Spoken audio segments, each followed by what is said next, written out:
Ladies and gentlemen, thank you for being here. It's 6 o'clock, Payson City Council meeting for May 3rd, 2023. I've asked Council Beecher, Kirk Beecher, if he would open this meeting with prayer. Our Father in heaven, we're thankful this evening to be together as members of Payson City and in the capacity of our council meeting this night. We're thankful, Father, for all of our many blessings and for the opportunity we have to be in this great city in this country, enjoy the blessings and opportunities that we have there. Please bless us this night that we'll be able to listen to the proceedings this night, make rational decisions, and listen to those that speak and talk to us, that we'll be able to understand and take everything in that they tell us. We're again thankful for all that we have. We ask that God bless us this night. And we say these things in the name of Jesus Christ. Amen. Thank you, Kirk.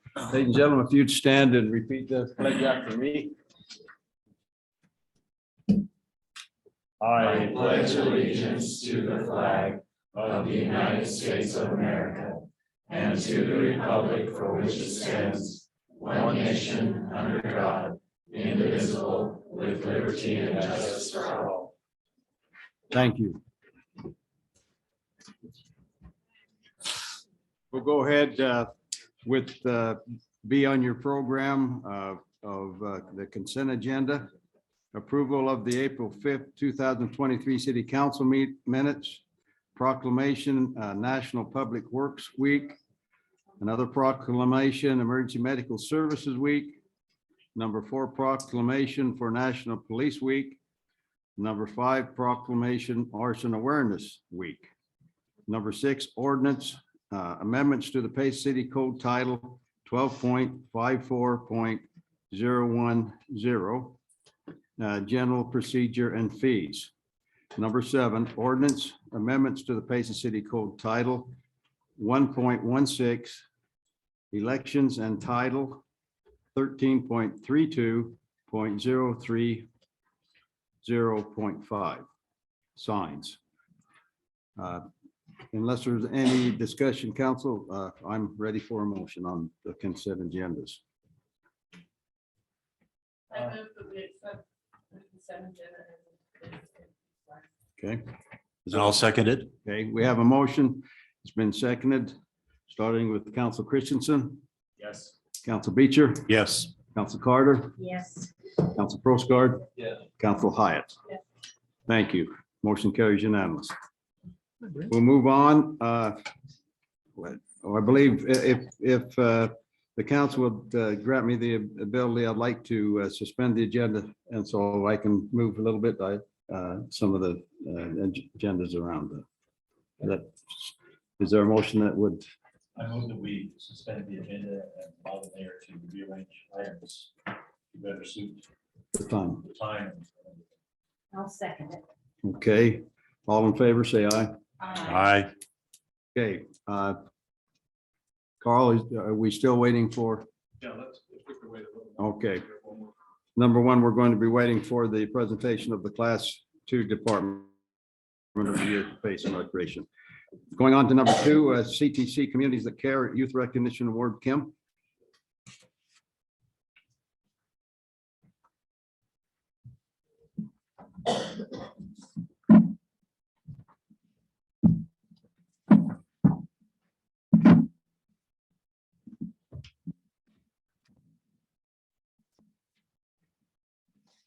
Okay, our first one is for Naomi Rollinson. Do you want to come on up? So Naomi is from Payson High School. Go ahead and stand right up there. So this is the write-up that the high school wrote about her. One of the pleasures of teaching at Payson High School is that you get to meet and teach wonderful young people. Naomi is one of these wonderful students. She is really so great to have in my class and at the school. The first thing that I enjoy about Naomi is that she has such a pleasant and positive personality.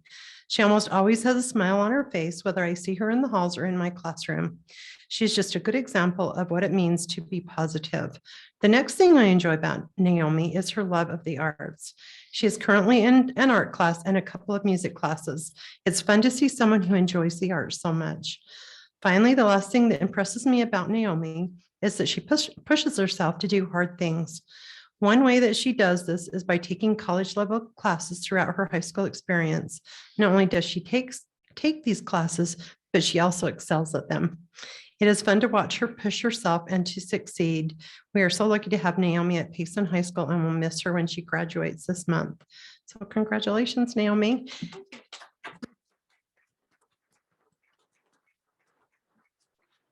Unfortunately, they didn't put like which teacher wrote that, so I don't know. I'm like, dang. I can find out if you want me to. And the next one is Asher Lance. Are you here? Come on up. And he is from Payson Junior High. So Asher's in the 9th grade, and Asher works hard in my class and is always willing to help out anytime it's needed. He has helped me and his peers and comes to class prepared to learn. Asher has shown a lot of grit and determination in my study skills class lately. He's been determined from the very beginning of this term to get good grades. He went from being behind in most classes and struggling to right now he is nearly has a 4.0 and is thriving. Congratulations. He put a lot of work and effort to where he's at today, and he knows himself, and he's shown himself all that he's capable of doing. I also appreciate Asher for being a nice, respectful kid. He has grown and matured in a positive way, and he should be confident as he goes into high school and beyond that he will do awesome things. Congratulations.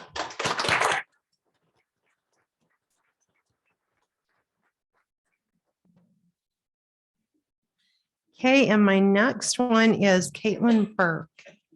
Come on up. So she is from Mount Nebo Middle School.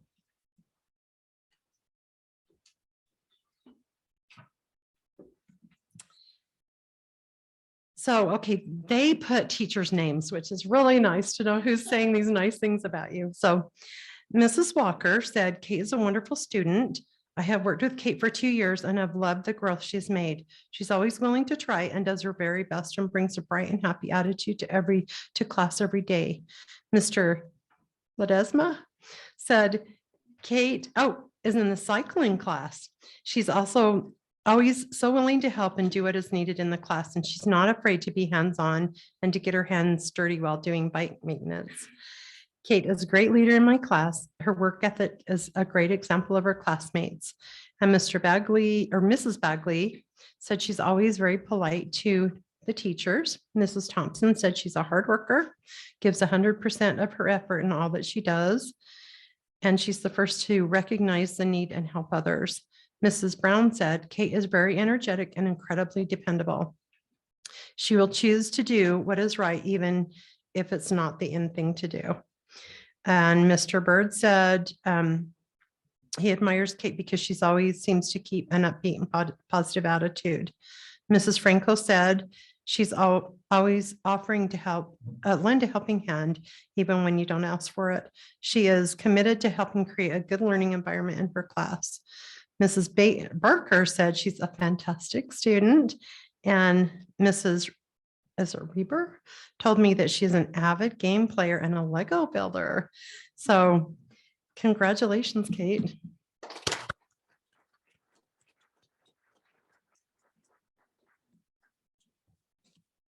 Parents, if you want to come up front and take pictures, you're more than welcome to do that.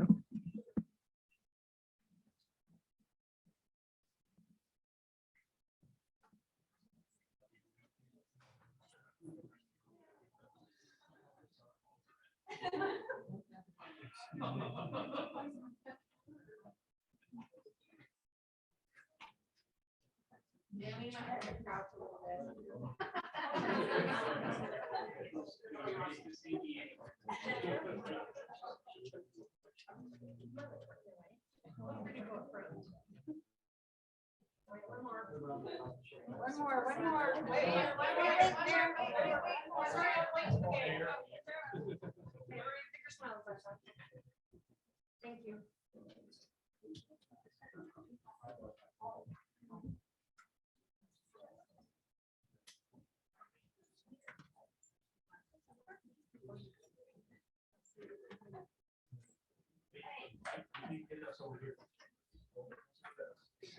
Thank you. It's always fun to see their faces as they have a lot of complimentary things said about them. So it's a fun thing for us to do.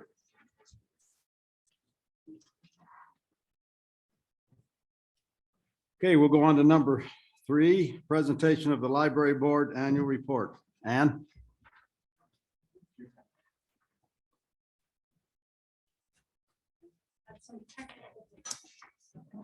Okay.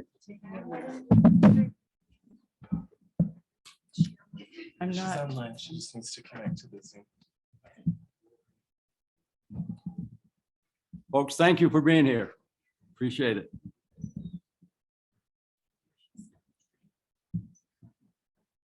this will take me a minute if you want, if there's something else you want to do.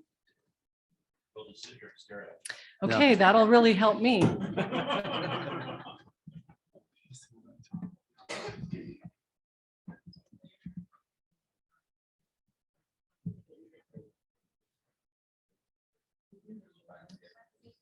right. Yes, thank you.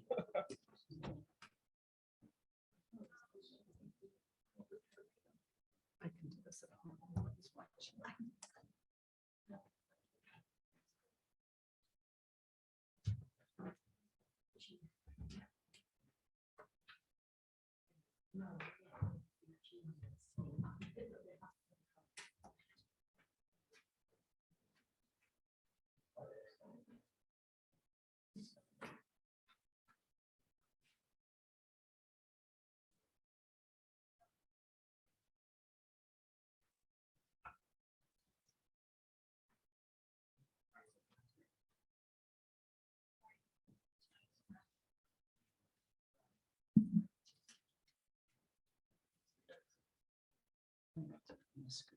Sure.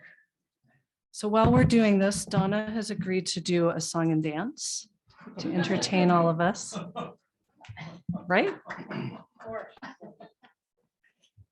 Are there anybody, is there anybody here that is that's here to support the library? Awesome, thank you. We all love the library, that's right.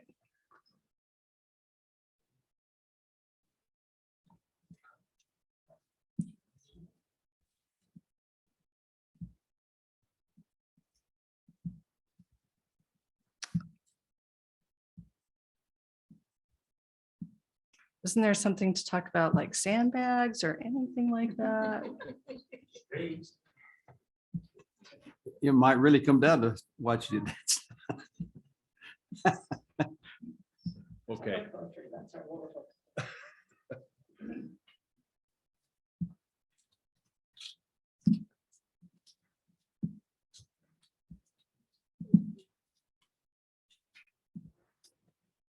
All right. Are your rep people here yet? Have one just freshening up. One of the presenters got here after an hour and a half to travel, so. Walking in for 8 minutes. You see him walking in, we're ready. All right, right here. Okay. We'll fit her in just as soon as she gets here, Carl. Fit her in just as soon as she gets here. All right. Okay, Oh, there we go. we're getting there.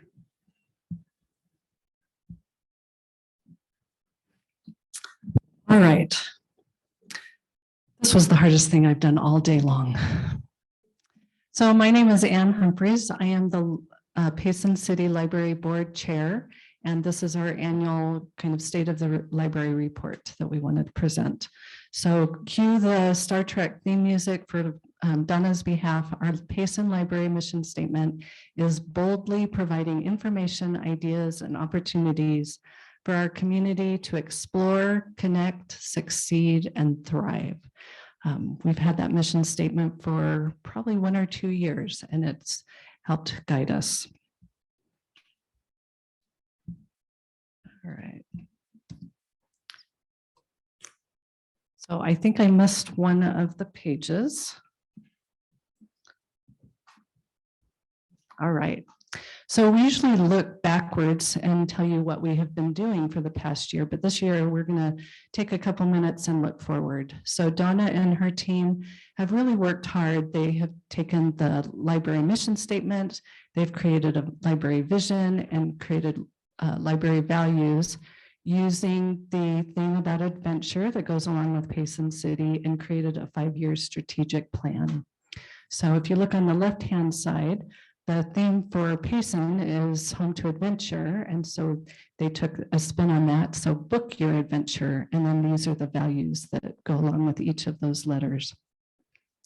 On the right-hand side is the 5-year strategic plan.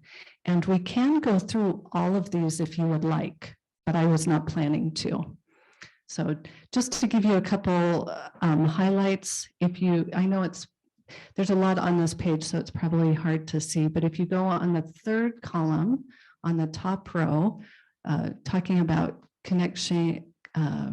forming connections with and relationships within the city. So one example of this is the fire department reached out to Donna about radon detectors being available to citizens in the community. And so that's something that the library is going to help out with, which makes sense. How many of us need a radon detector for our entire house? It's more something we can borrow and use on an individual basis. If you look at the second column and then the second row down, it talks about different opportunities. And so that one talks about, or I'm sorry, the third one down, talking about coding and robotics. And so that's something that they'll look at in 2025 to help the children and the citizens of Payson and have different activities and kits and information available. One of my favorite ones is the first column for 2026 that talks about different programs for people who speak Spanish primarily. And that's something that they've started a little bit, but in 2026, that's going to become a real focus. So any questions or comments from the mayor or city council about this page? Okay. All right. If you're talking about the library, you do have to talk about books and borrowing items. That's just the bread and butter of the library. So this is over a long period of time and how things have changed between the children's books that are checked out, the adult books that are checked out, and then the digital collection. And you can see that digital collection service just continues to grow and grow and grow. And we anticipate that going forward. One of the things that we had noticed was that the children's collection had been decreasing. And then of course, when COVID hit, even though the library opened back up, even in a restricted way, the children's books were just not moving and being turned over the same way. We hope that would change. And in 2022, even though there were still periods of time that things were restricted due to COVID, it really rebounded, especially for children. They need to be in the library every week for story time, every afternoon after school, to see those books and check them out. It's not the same as an adult that may see a book online and put a hold on it and then come just for that event. So we're excited to see that rebounding because it's just the number one thing for children's literacy and education moving forward. All right, April was Library Month, and so we had a couple different events. And one of the things that we did is ask for the patrons to give us input about what they liked about the Payson Library. And these are just some highlights. So the computers, everybody assumes that people have computers and cell phones and things like that, but the computers are still really useful within the library, whether it's the library's computers or the Chromebooks that people can check out or use in the library, the Wi-Fi that people can bring their own laptops and use that access. The computers are really helpful. Several comments about the staff. The library staff is awesome. And of course, things about the books, the variety, the places to be able to read, comments about programs and activities for the adults and for the families. And one of them, let's see, just the environment, the good environments, especially for teen night and the teens room that was created a few years ago. It's a safe place for people. So some really positive comments. We appreciated that. All right, so this kind of goes along with things that we have done in the past. So one of the things that the library keeps track of is who the patrons are. And a patron is somebody that has an active library card. So if you are a resident of Payson City, if you are a Payson City employee, or if you teach school in a Payson City school, you are eligible for a free Payson library card. And the bulk of our patrons, 85%, either adults or households, have a card based on that. The next biggest group is the orange group.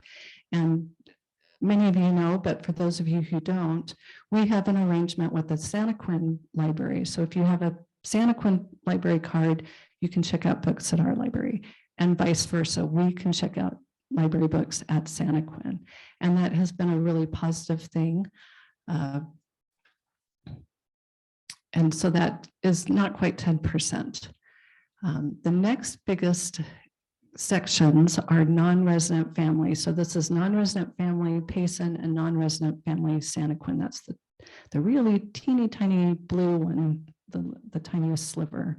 So if you do not live in the boundaries of either Santaquin or Payson, you can get a library card, but you do have to pay a fee every year.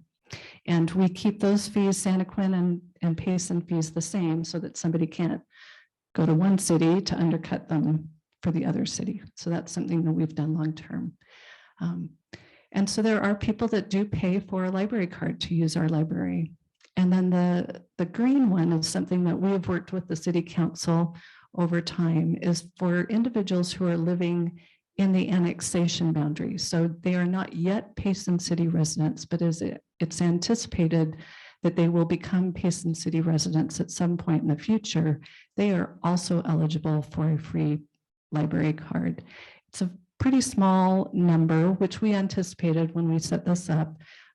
It's staying very manageable, so we're happy to see that.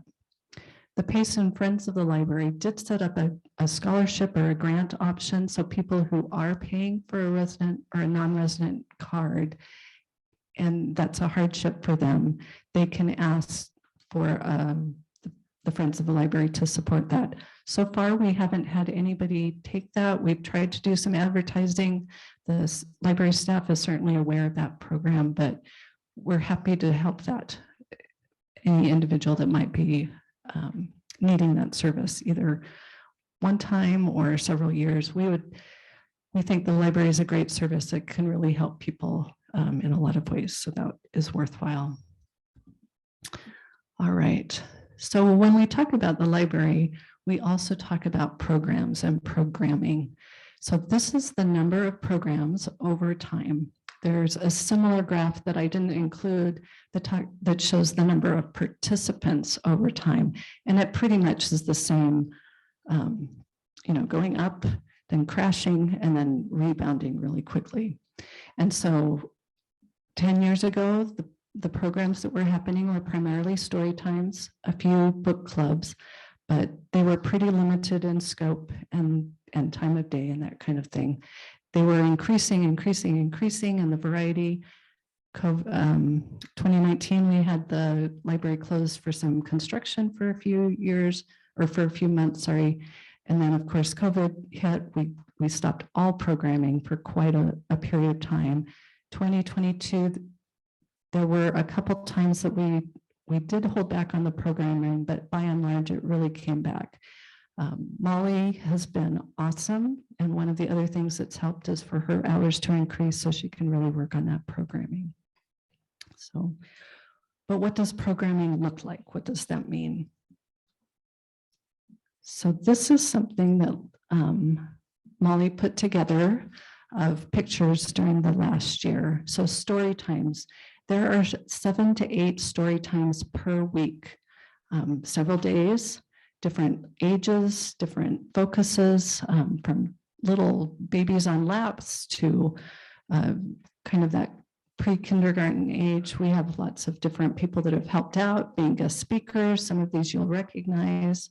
Not quite sure what he's got in there, but that looks like fun. They do different themes. This is probably a holiday, patriotic holiday. I think in a minute we'll see Christmas. These are downstairs in one of the basements. It's really colorful, and we really appreciate the support of different people in the community and through the city that help support that for the kids. All right, friends and family activities. So these are either on a Monday evening or a Super Saturday, usually once a month. There's a different theme. The Friends of the Library financially supports this activity. So that's through everybody that buys the used books.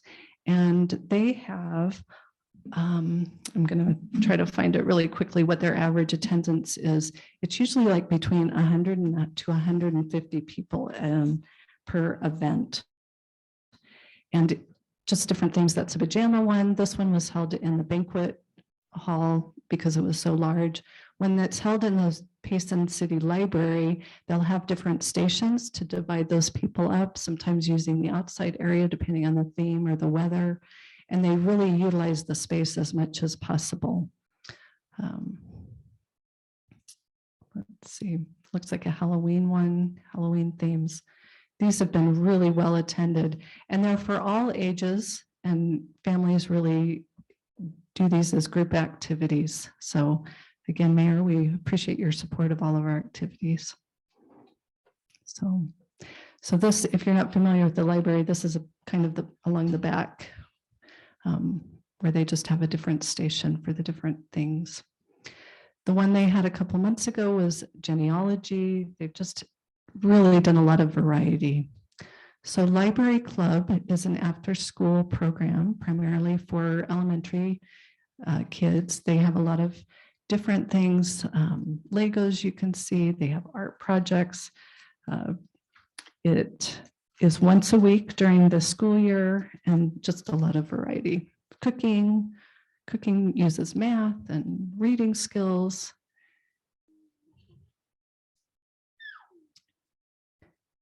The kids really have fun. Totally Tweens. This is a program that's supported by the library. And so this is for 9 to 12-year-old individuals. And so it's actually a pretty popular program. Their attendance, it's once a month. It's between 40 and 50 people. They do a pool party once a year. And this is a really unique age group. They're not in elementary school. They don't want to be treated like little kids, but they're not teens yet. And so they're not, you can't send them out with their friends in such an unstructured area and feel as comfortable with them. So these are great opportunities. The teen night is for 13 to 18, and it is jointly funded by the Friends of the Library as well as the city. And they have lots of, again, this is once a month. It's on a Friday in the evening, and they have done just a variety of different things. Not as high attendance, but still important.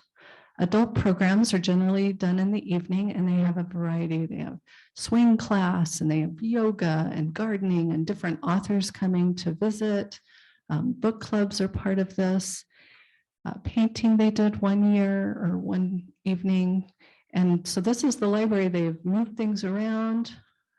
Summer reading program, I think most of us are familiar. This has been going on for a long time.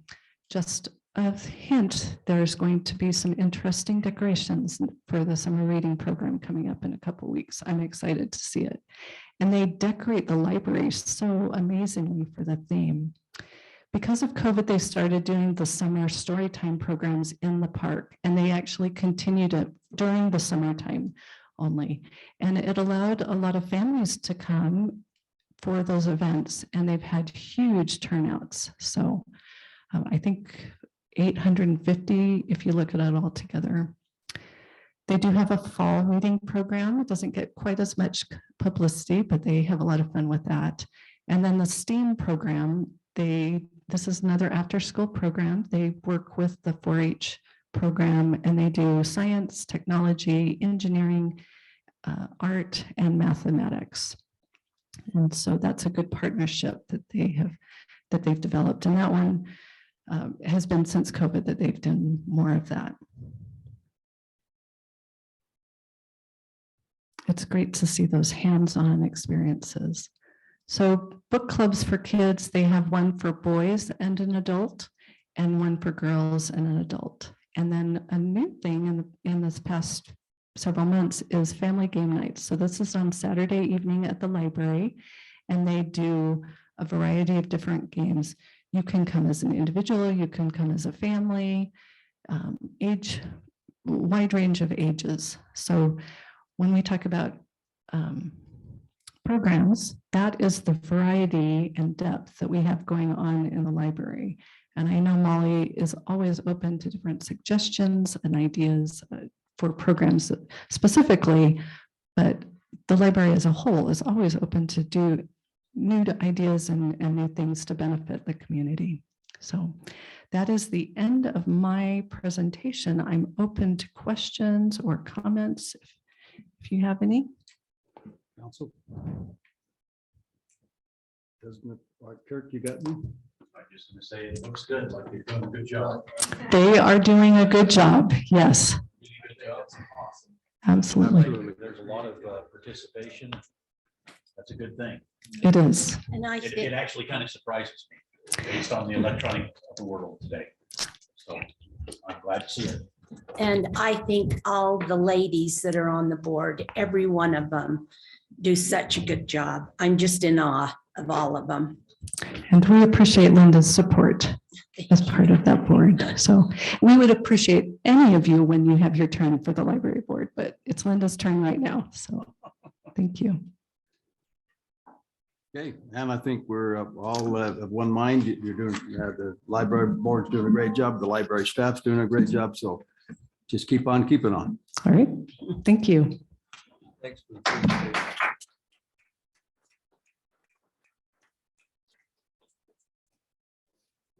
Moving on, we'll go to number 4, public forum. Anyone can speak on items that are not on the agenda.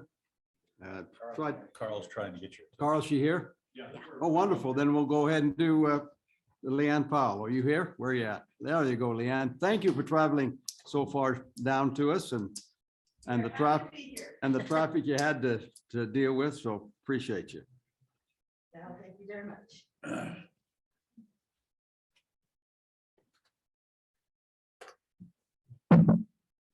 That was kind of loud. So Mayor and Council, thank you very much for letting us take a few moments and recognize your Rockstar Recreation Department.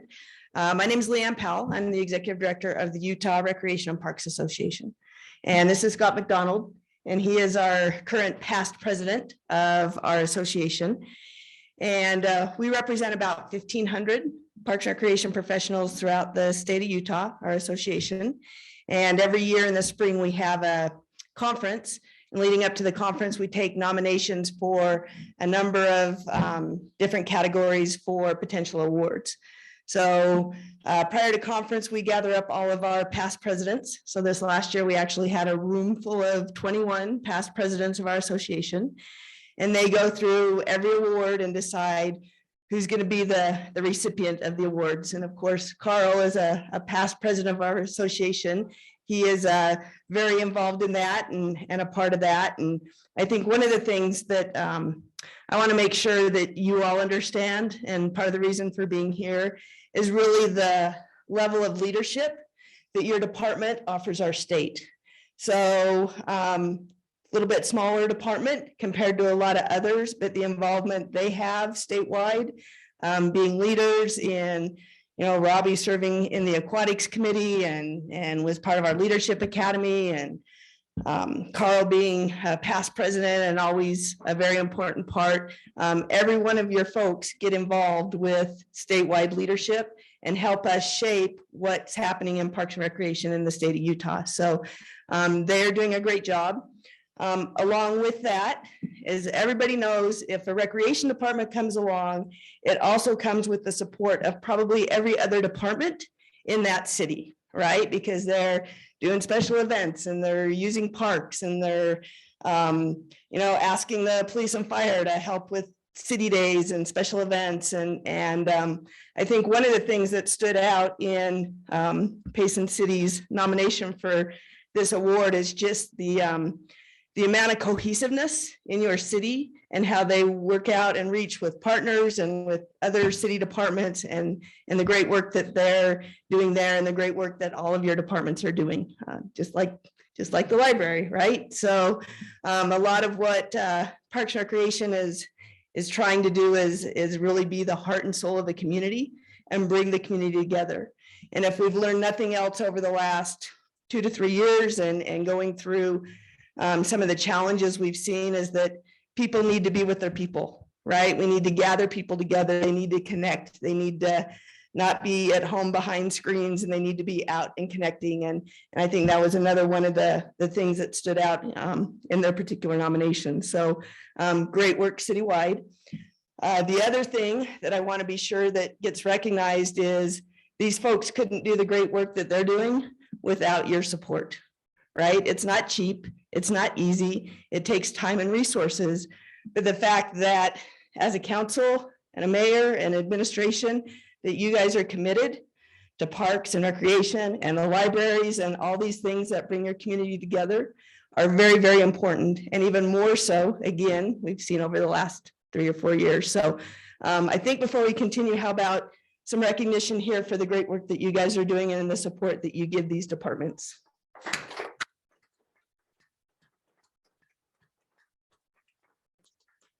So again, we get our past presidents together. They kind of go through these nominations, and we have all sorts of different nominations for outstanding professionals, for facilities, for programs, for special events. But really kind of the crowning award that we give out is for Department of the Year. And so I'm going to turn the time over to Scott McDonald, and he's going to talk a little bit about why Payson City Recreation is our Department of the Year for 2023. Thank you. I'm so much taller than I am. I'm Scott McDonald. I'm in addition to being the past president of URPA, I'm also the Aquatics and Fitness Director for South Davis Recreation District in Bountiful, Utah. And as Leanne mentioned, president is a 3-year volunteer position elected by our association membership. And I'm on my last year of serving. And I've really come to enjoy this part of the job of being able to come and present these awards and celebrate how awesome your recreation department is. It's one of the favorite things that I get to do. So speaking as a longtime recreation professional who's run a busy community recreation center, I understand, as Leanne said, it's hard work. There's been some challenges in the last few years, and certainly always more on the horizon. But while challenging work, it's also very rewarding work. Just to be able to make a difference in your community, and you can always tell when you've got a team that's up to the task. And I've got to say that your recreation department they're awesome, and they do an excellent job, not only for your city, but also, as Leanne mentioned, they're very involved at the association level in the volunteer opportunities that they have and provide to our association. We definitely really appreciate their service to URPA, and they're just awesome. So I did some checking, and in the past 15 years, Payson City has won 5 previous awards from URPA. This year will make number 6. So this year's award it's pretty special because it recognizes the whole department. I'm actually not surprised because this last summer, I had the opportunity to attend my daughter's softball tournament here at the Gene Hillman Complex. And the facility was outstanding. The fields and nearby park areas were immaculate. Everything was perfect. I don't know how well my daughter's team played out. That wasn't quite perfect, but it was good. It was a good time. But I did bring my 2 boys with me, and we actually went swimming at the pool in between some of the games. Now, as a pool professional, I actually approach other facilities with a bit of a critical eye. But I gotta say that the pool was just fantastic, and I was thoroughly impressed with how professional and attentive the lifeguards were. So with that, I'd say I meant to do so then, but I didn't. So I want to commend Carl, Jeremy, Aubrey, Janine, Savannah, and Robbie, and the rest of the recreation staff for providing such an awesome facility and overall experience for my family, and more importantly, to your community. You guys did an outstanding job on that. And again, I want to recognize the city leadership and management for recognizing that recreation is essential and provides an increased quality of life and promotes a healthy lifestyle and improves mental health. What your recreation department does is so important to your community, and your support is very appreciated. So as Leanne mentioned, at our last conference, we presented our awards program. At the past president meeting prior to conference, we had over 90 nominations in several categories to recognize the individuals, facilities, programs, and departments. These awards aren't easy to earn, and they're only given to the best of our field within the state. While I didn't get to vote this year because I was technically current president, I can personally attest this award is well-deserved, and I'm certain Carl didn't rig the results since I was the one taking notes. Next year I'll be able to vote. That's true, you did. Yeah, it was good. But tonight we do have the honor of presenting the award for URPA's 2023 Department of the Year for Class 2 to Payson City Recreation. Carl and his team consistently go above and beyond to achieve their mission, which is to support leisure and recreational activities and facilities that will enrich the physical, mental, and intellectual health of the citizens of Payson. So thank you. Appreciate it.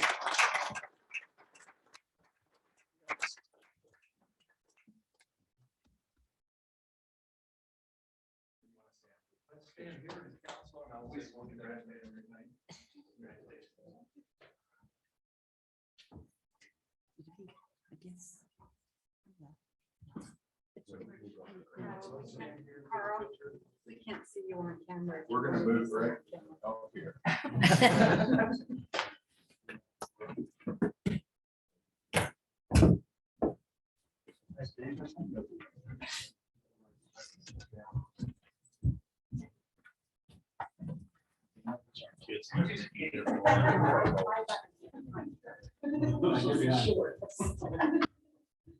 One, two, three. Maybe one more because somebody did. 1, 2, 3.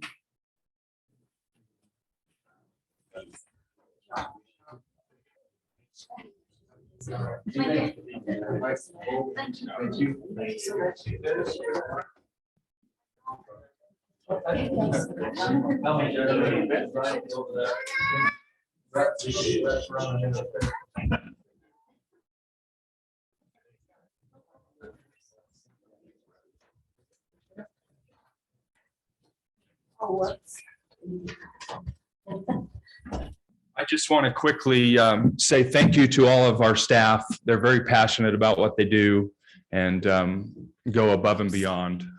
So they really care, and I appreciate that. And council, again, thanks for your support, and appreciate URPA for coming down and taking time to give this award. Thank you.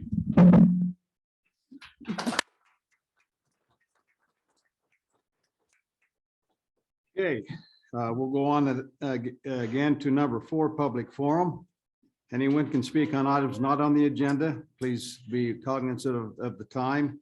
And so we'll go ahead and proceed to that point. If anyone would like to address us, please tell us who you are as you come up.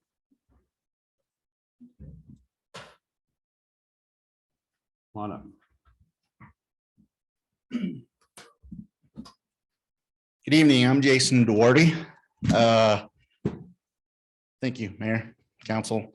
Tonight, I bring to you a concern that I have, on an ongoing concern, and I have been patiently working with the Payson Police Department in regards to Mr. Tyson Adams at 295 North and 300 East. For a couple of months now, I've contacted the police department concerning Tyson Adams. My concern is the commercial business that is being run in a residential, the accumulation of junk, hazardous materials that are spread throughout his property that are being spread onto our streets, and the lack of consequences with this gentleman. I have brought with me tonight some of the residents in the neighborhood. They're a little shy at speaking up. They're afraid of any of the consequences or any retaliation from this particular resident in our neighborhood if they are to say anything. So I am speaking up for us. May Miss Ruth Payson rest in peace. She wanted to be here tonight. She suffered the most. She passed away Sunday evening, and so she was all about coming here and talking with me. But because of the lack of actions I'm getting from the police department, I am requesting removal of the equipment and the trucks related to the business as per the municipal code. He's in violation in the home occupations in our own city codes. With me, I brought several pictures. I'm not really computer savvy, or else I would have brought a jump drive so everybody could see. And if I may pass these around, a couple of these are just a couple days ago. There is oil strung up and down from one street to the other. And it's not just a spot or two. We're showing a full-on stream up and down the roads. And not only that, the oil spills on his property are just huge. And when we get rain, the rain drains into the corner of his property. He then has a trash pump. We need you to step back to that, so it can be recorded right. Appreciate you doing that. He then has a trash pump that he's transferring the water that is draining off his property across the street. So then it's going to make its way into our storm drain systems, lakes, ponds. Part of this business he's running from his house. I'm kind of getting mixed communications here.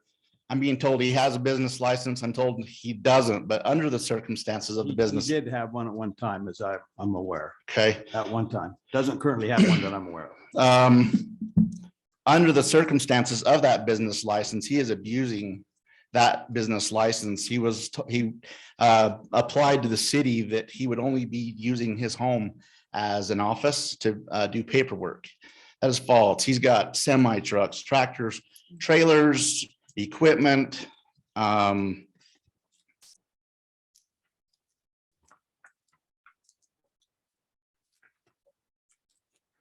me show the trash pump he's got that he's transferring the water with. Yes, I pass by it.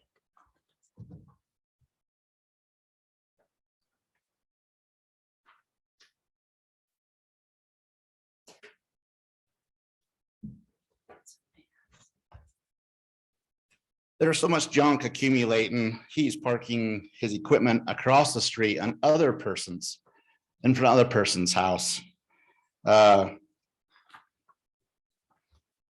add to that, I've checked, he doesn't have any animal rights. He has a couple livestock, a couple cows that he's raising on his property.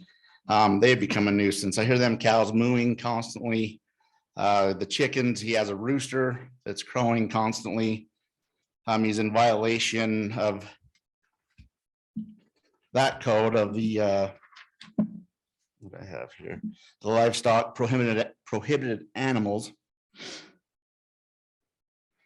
and the animal control regulations. So in the future, I'm asking the council whether he had a business license or not to renew it, because he has abused the license that he was permitted. And it's come down to the point that Tyson's only about Tyson. He has no consideration for any of our other neighbors. The noise at night, I call the city often, 11:30, 12 o'clock, 9 o'clock. Trailer or semis pulling in, trailer or park brakes popping, trailers being exchanged.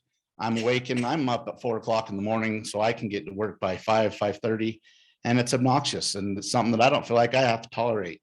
You know, I've talked with Tyson myself and asked him about it, have some consideration for my neighbors. And he's pretty much told me where to go. Stick it in the caboose, that I don't pay his bills and not to worry about what goes on at his property.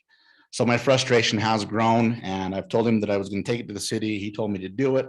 So here I am here now asking for a little stronger penalties with Tyson. And we've talked on the phone a number of times, and I think I put you in touch with the city attorney. I've talked to Chief Bishop about it as well. In a lot of ways, it's not as easy as it would seem, but because we're dealing with criminal charges, and it has to be beyond a shadow of doubt. But I'm not saying in any way that it's not something we shouldn't and couldn't address. So I think we just continue. I know you'd like to have it solved tomorrow. Unfortunately, it's not going to be solved tomorrow. I understand that. And I know you do. And I appreciate you coming here because it's something that needs to be discussed and the full council be aware of it. And so I do appreciate it. The police chief's here and we will continue to work with him and with the city attorney that take care of his criminal charges. So thank you for being here. And this is the only way that this kind of thing will get solved, if people get involved with it other than the police just responding. Yeah, well, I felt like I needed to seek it at a higher level because Sure. I call and the police show up and just tell him to turn his semis off, that he can't be running them after 9 o'clock. And it happens again and again. There's no fines. I believe it's that he has been cited, and I know he's been into court. And there's, this sounds like an excuse, but it's not. It's just the system that doesn't work as well as what we'd like it to work sometimes. And so we have to go to the court with the evidence, and we've had this kind of talk on the phone. We have. It's a challenge that we have, and it's a challenge that the police department has. It's beyond a shadow of doubt, and you're standing up, and we need to take advantage of that. But that's the problem that we entail. So don't give up. And I'm not. I know you're not going to give up, but I compliment you for being here. And together we'll try and tackle a thorny problem. Well, I feel if the crunch is put on him, the equipment is eliminated, a lot of this hazardous materials will go with it. The buckets of oil that are on their side, the fuel tanks that are spilling on the ground, the huge puddles of oil, the garbage that's on the streets, that's blowing when the wind blows. There's a concrete blanket a block away that he has ignored and not even. It's a very frustrating, it's a due process. Everybody has a due process. It's very frustrating because it moves slow and like molasses.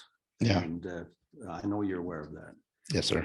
But I do appreciate you bringing up here and putting a spotlight on it because that's what's necessary. Thank you. Thank I you. guess my question would be is, where are we in the due process? He has been cited on, I don't know how many occasions, but he's been cited. Chief, can you elaborate a little bit? Yeah. I mean, this is pretty severe. It is. It's to be fixed. Still continuously every night, we've got new equipment being brought home to the house. There's the semi dolly there, another trailer. I know he's illegally parking that stuff, and whether he gets it, if you got a ticket every night, sooner or later, he's not gonna be able to afford to park that stuff there.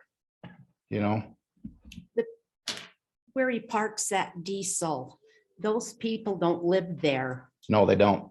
They just come. Do they rent it now? It's an Airbnb. Oh, it is? Well, anyway, I know that they come in the summer and stay most of the time. California. Yeah, There is right now, 5 foot from the stop sign. He's got a piece of equipment parked there, no water, no nothing on it. And it's right against the stop sign and it should be removed. yeah. Okay. Now, Let's let plus the- boat ramp. Randy, Plus, let's we just a need second, to have a Randy, road. just a second. Let's let the chief. Okay. We need to get the street. That's Okay. fine. That's fine. Go ahead, chief. Yeah, Mayor, I think I spoke to you on email a couple of times, I believe. I got one response from you. Yeah. So we did have a court hearing last month. Well, let's see, what's the month? March. We did do through the whole court process in March. He was given a fine, which did not require him to basically clean it up. So on April, I think 13th, we went back and recited him again for Jason sent a bunch of pictures. We even took pictures for the livestock, the trucks, the business license. He did apply for a business license, which I denied. He did, like you said before, had a business license, which basically said you could have a home occupation office, but not a construction yard. So I worked with the city prosecutor to put in some sanctions rather than just give him a fine. So he's going to have to remove everything before he is allowed to, just pay the fine and move on with life. We're going to have the legal fence removed, the livestock, the trucks, well, you name it. It's a mess. It's absolutely a mess. So we're just waiting for that process to go through. I think we should probably be in court next week on that, because we cited him on the 13th of April, I believe. So he'll have his court date. I've spoke with the prosecutor. I think we have a plan, and hopefully the judge will go along with our plan this go around.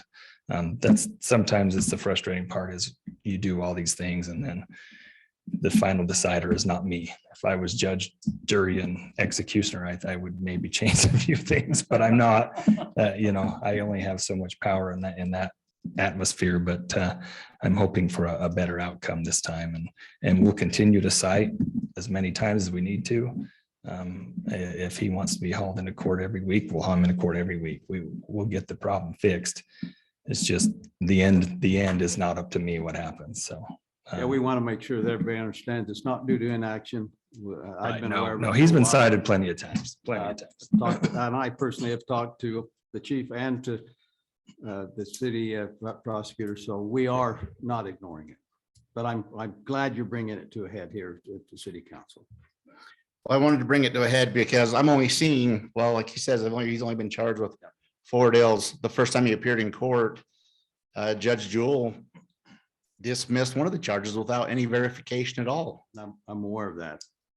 And, there are some things you're not aware of because it's a day-to-day occurrence, and we don't do well, don't have the capability of doing that. And some of it is, through court processes, but we are working on it. Okay. Where have we gone with hazardous waste? He's been cited. I think we cited him for, 7 or 8 different offenses, and including all those animals, the trucks, the business license, the storing of, harmful material. I don't remember all the charges offhand, but it was quite a few of them. Well, this sounds like this time he just can't pay him. He has to do some action. Right. To take care of it. Right, chief? Yeah. The charges I'm showing right now are just accumulation of junk. The code violation, not sure, that code is just the zoning where we're at. Yeah, our zoning code kind of entails a general code, so we would detail that in a written report. But yeah, I think you're pretty close on that. So right now I'm only showing 4. I don't see anything done about the animals, nothing done about the fence. Give us some time. The chief just has said that some of that stuff's in process. Okay. Give Yeah, us these some are time. General codes and and fall under. If different it ones doesn't on the happen, thing, but- come back to us again. Okay. Or you've got my number, call me. I do. Okay. I think the most important thing is the noise. I think Chief Bishop's tired of me calling 3 times a week. Hey, Tyson's down there under the semi's running. Could you have one of your boys come out and ask him to shut it off?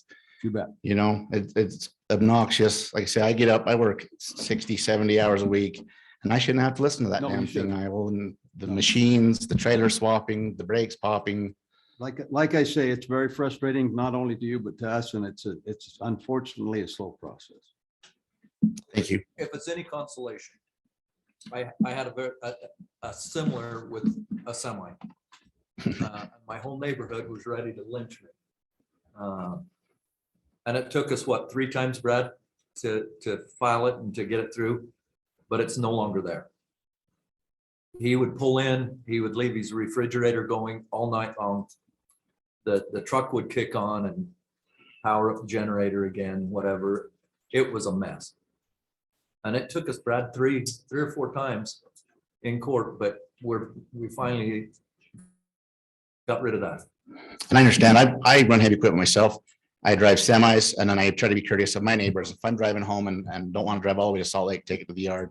I'm courteous enough to ask my neighbors, if it's bothering you, I'll park it down at McDonald's at the park and ride, or there at the Napa where it's not going to bother you. If it's okay, I don't let it run for hours. I start that thing and I drive away. I don't want to bother my neighbors, and I try to have courtesy for them. And if it does bother them, no problem. I'll Well, park it at Napa. Let's work together. Okay. And we'll get this problem solved. Thank you, Bill.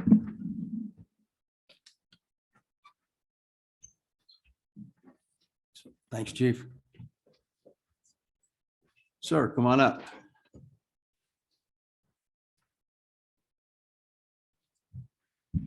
Hello, so my name is Kendall Call, Payson boy, born and raised, and super excited to be here. It actually is an honor to be able to address you guys tonight. So I currently live in Elk Ridge, even though my heart is Payson, but I live in Elk Ridge, and I happen to be the very first home on the RV entrance to the back of the golf course. And first of all, I just have to praise everybody for the improvements to that RV park at the golf course. I know it took a lot of money, and it's beautiful, it's wonderful. And I think a lot of people are recognizing how beautiful it is because we've noticed last year, and it's building up this year. It went from a few residents up there throughout the summer to 30 or 40. I don't know how many slots are up there, but there's quite a few, which is great. That's not what I'm here for. We think that's fantastic. We have a lot of new neighbors all the time, and that's great. The reason that I'm here is it's food for thought. So no complaints or anything like that. It's just some food for thought for some things. As being the first house, I kind of see a few things that could possibly be dangerous or maybe some room for improvement. So if you've been up there before, there's a cul-de-sac right there before that back entrance where the RVs come up there. And right at the end of the cul-de-sac, it turns to gravel as it goes up that road right there.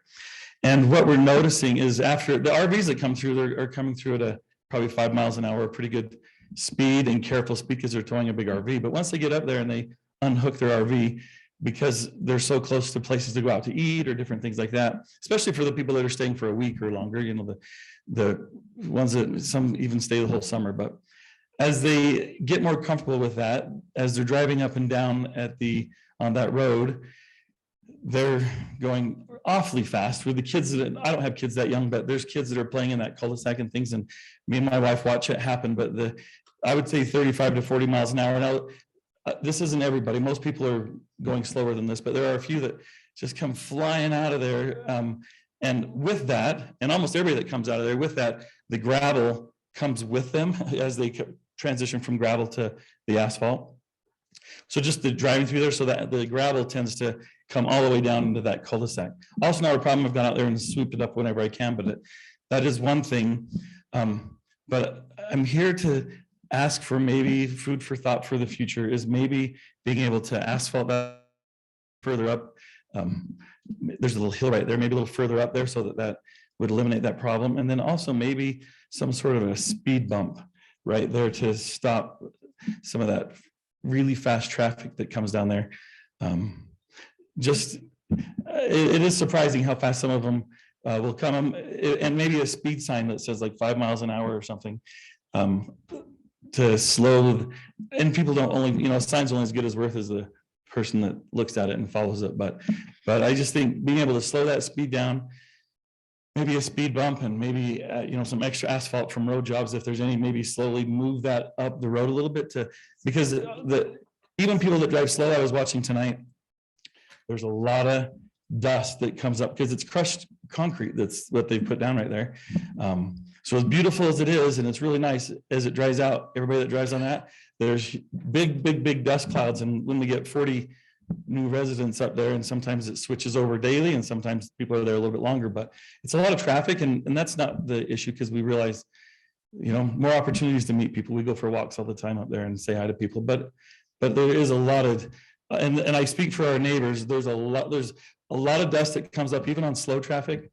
But it is a little bit dangerous, and so some way to slow it down. We'd heard at one point maybe there was going to be a gate would stop people to, like an electronic gate. I know those are really expensive, but those are all things that the residents in that area are hoping that some of those things could be put in place to just make it safer for everybody that's there. And I guess there's water. I see it every so often, that the water that comes down off that, it carries across the cul-de-sac area, and I don't know if it's hurting anything, but it takes all that mud and everything goes across there.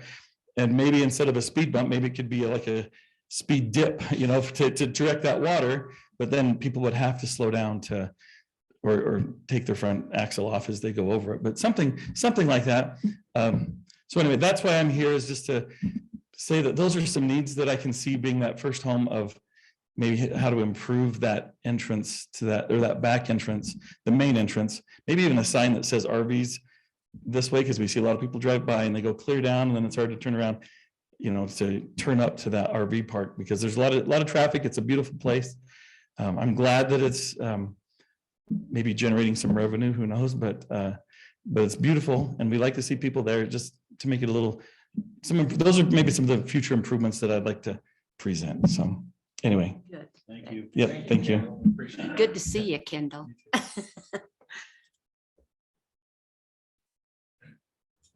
Well, Tracy, I'm glad to see that it's actually full a lot, getting traffic up there. Yeah. For the record, I beg to pay that. Yeah. Well, Kendall asked me at work today if I'd talk about it, and I says, you show up, it'll go a lot farther. One thing on the speaking, and we have plans and in the budget to put an automated gate there, so that they'll actually have to stop and put in a keypad, and that'll slow them down coming out and going in, because they'll have to slow down for the gate. So, but I would love to pay as much as you guys will fund. You get hit. Way by to go, golf put it balls. back on us. I know. I'll try little bit. harder, Kendall. I'm trying to get my hit by a golf ball if I was out there, because there's some people that don't have a big shot. Thank you for coming in. Yeah, thank you for coming. Okay, anyone else like to address this public forum? Okay, come on up, please. Just remember to state your name for us if you would. My name is Anthony Segura, and this is my first council meeting that I've ever been to. And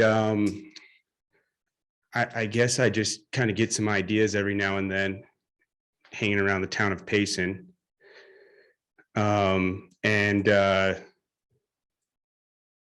I was wanting to propose a flag, and this flag would be for the skate park. And I was thinking this flag should be an Olympic flag, because skateboarding is an Olympic sport now. So it's just an idea I had, and I think it's something the kids need to look at instead of looking at each other and duking it out all the time when I'm there.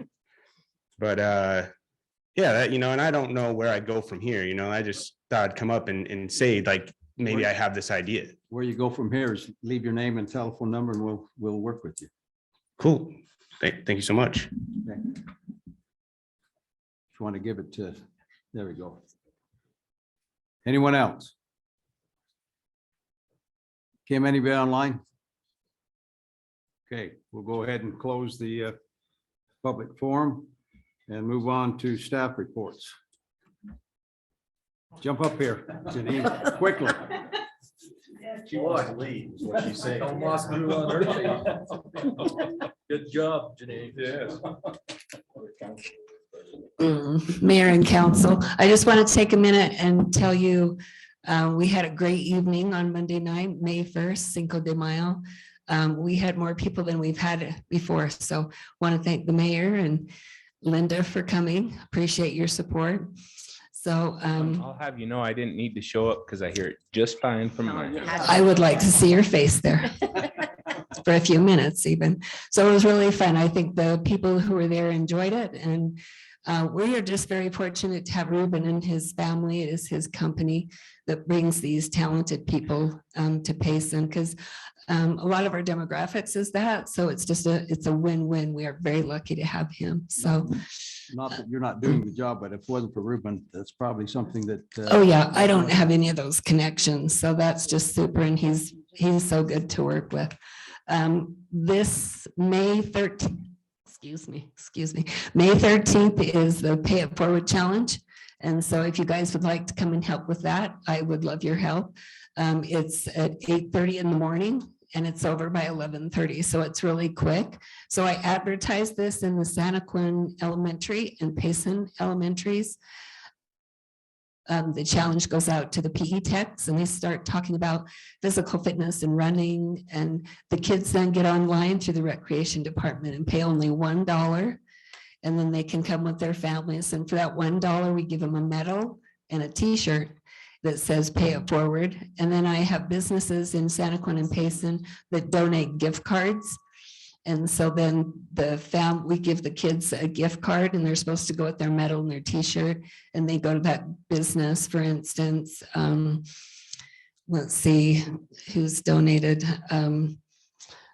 Well, there's several. My mind just went blank. Anyway, if Ace Hardware, if they go in there with their gift card, they don't spend it on themselves. They go find someone else who's already shopping there and they say, I'm paying it forward. This is for you. So it's kind of a win-win for the kids. They learn about physical fitness and then they learn to pay it forward. And then also coming up, we have our Memorial Day program, which will be Monday, May 31st. It'll be at the cemetery at 9:30 in the morning. And please come to that also. Thank Janine, you. What time did that start? The Pay It Forward Challenge is at 8:30. And the mayor will start us off. I'll be there. Great. And then the Memorial Day program is at 9:30. And thank you for your support.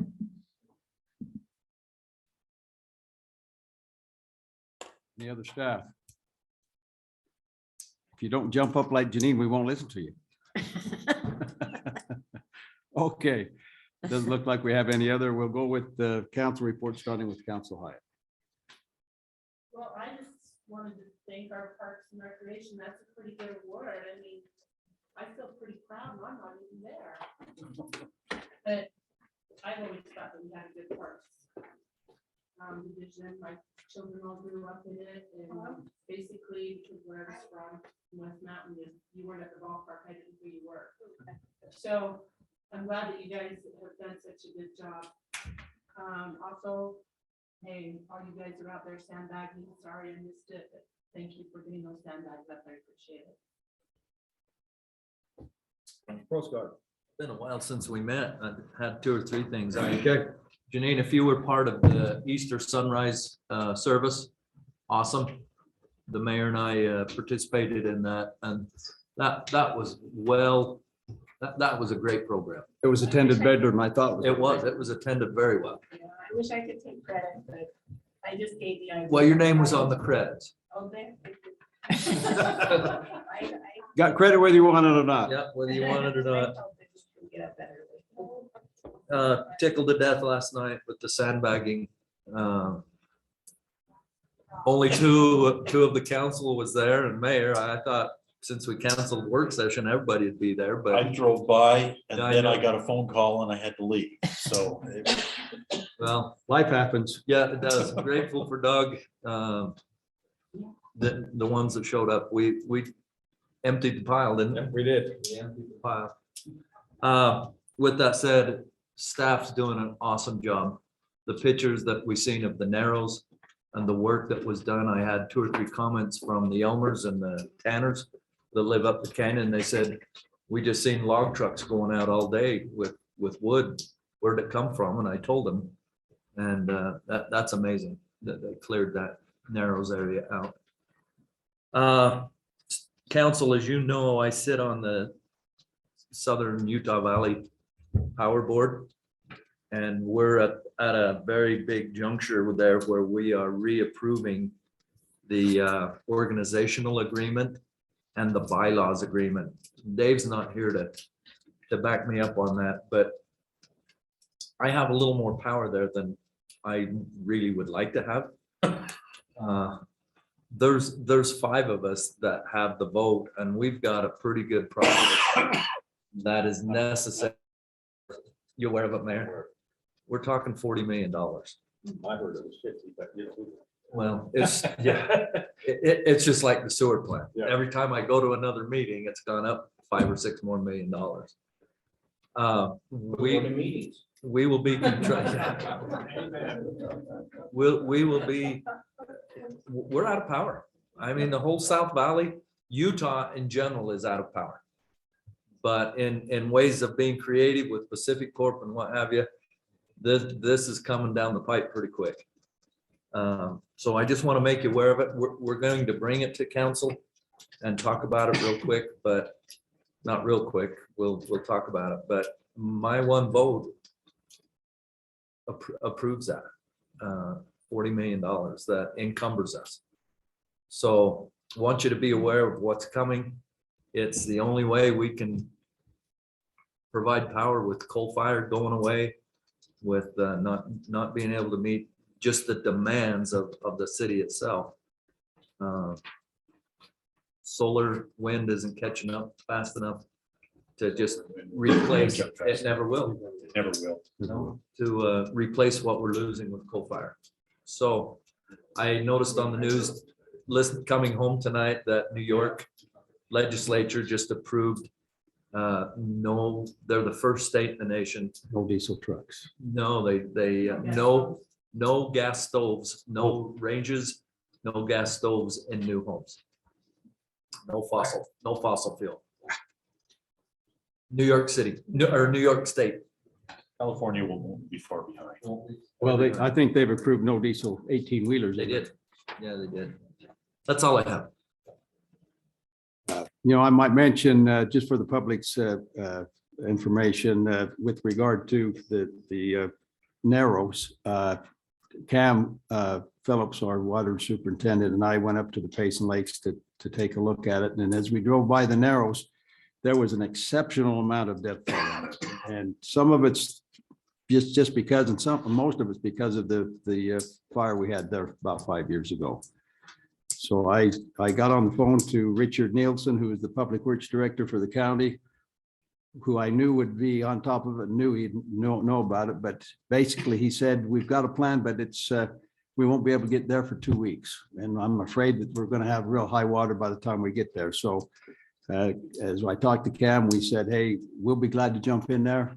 And to Cam's credit, and also Kent Bowden's credit and Dave's credit, within a day, we gathered the two departments together, and they spent all day on a Thursday cleaning that. And so kudos to them that they reacted that quickly. And had that not happened, we would have really had some problems down line from there. So kudos to them. Council Carter. I just want to mention a couple of things. I too rode up the canyon and went up to Forbay where they park, got out of my car and stood on the bridge and was just amazed at the amount of water that was coming down and how dirty that water is.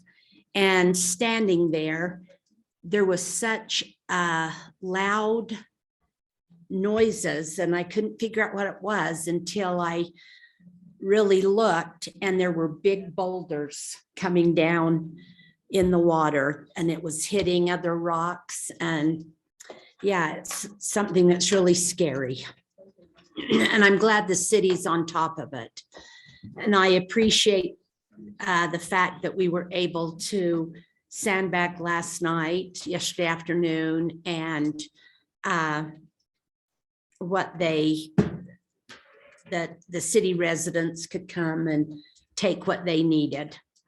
I just have kind of a funny story. I called the mayor this morning, but I don't know that I didn't think it was very funny, but I got a call bright and early this morning. It's my second call from this lady that lives fairly close to me. And she thinks it should be the city's responsibility to come and clear the deer out from her yard. And she was really upset that they were there. And I told her, just go outside and clap and yell and they'll run.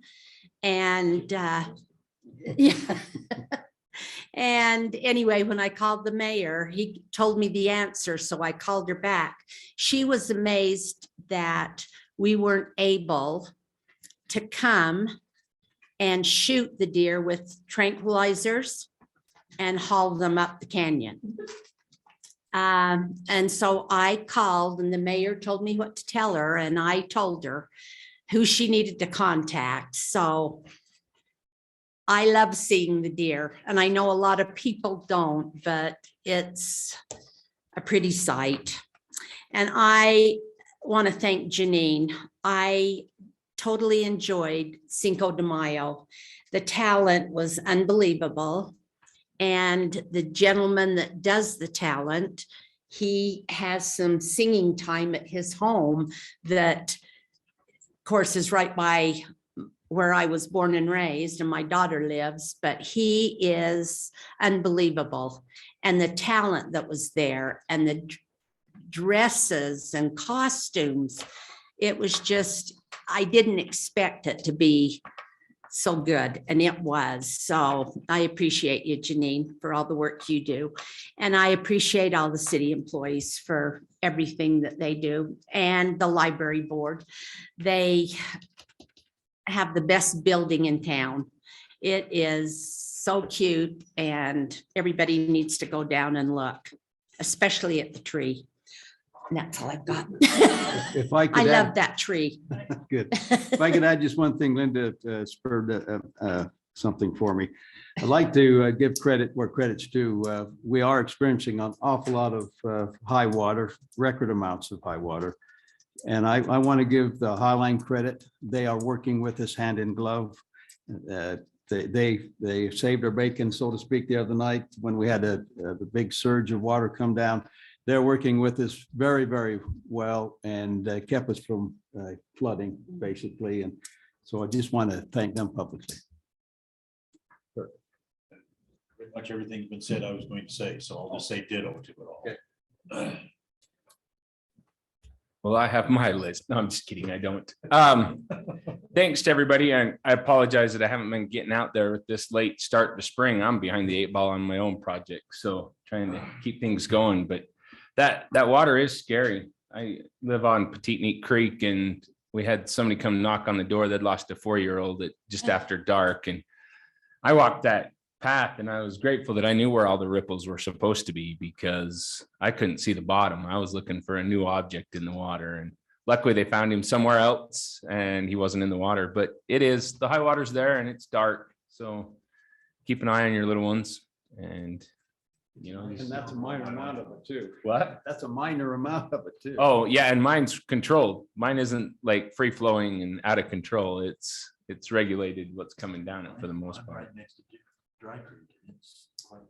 Not dry, right? It's not dry. The name does not fit it this week. So anyway, thank you to all out there. You're keeping things moving. Okay, thank you. And this was a long beginning to a meeting, I'm here to tell you. Yeah, it is. We got a long one coming up, don't we, Kathy? Okay, we'll go ahead. Yeah. Okay, we'll move on to action items. D, a resolution, review and adopt fiscal year 2023, 2024, and I emphasize tentative budget. Is this can we shift it to the end and do the others? Oh, I guess we could. Yeah. The others that are here that have. Michael, yes. Yeah, Michael, we you wanna go already ahead gave and you do that power, but we're gonna give you the They'll do nudge. that. You guys okay with that down there? I think they will be. We'll Nobody move- wants to listen to a budget. We'll meeting, move to I'm number sorry. 3 on the agenda, amendments to the villages at Arrowhead Park, Plat B, to remove the sensitive land easement on lots 502, 503, 504, and 505. Michael? So I don't have a presentation for this. I just have a few slides to show you. This is the original plat for Plat E of villages. And what's being requested is for this sensitive land easement right here that affects these 4 lots to be removed. The applicant has gone through the proper channels to mitigate and remove this through the Army Corps of Engineers. He's got a letter stating the fact that he's got that approval to do such, and that he can bring in the appropriate fill and then therefore remove this easement on these lots. And so that's the basis of it. You can see this is the original plat. If it'll let me skip to the next page. And so you can see this would be what the plat more or less looks like without that easement on it. And so that's really the gist of what's being requested here. Any questions on this project? Do we have a copy of the letter? Yes, we do have a copy of it. What is the soil there right now? What's it gonna put on top of it? I believe it's some sort of a compacted fill. Is that correct, Terry? Are you here? There you are. Yeah, we just put fill, it's in the rear yard of the home, so you just have to meet the requirements of the Army Corps, which is mainly make sure that their stays on our side.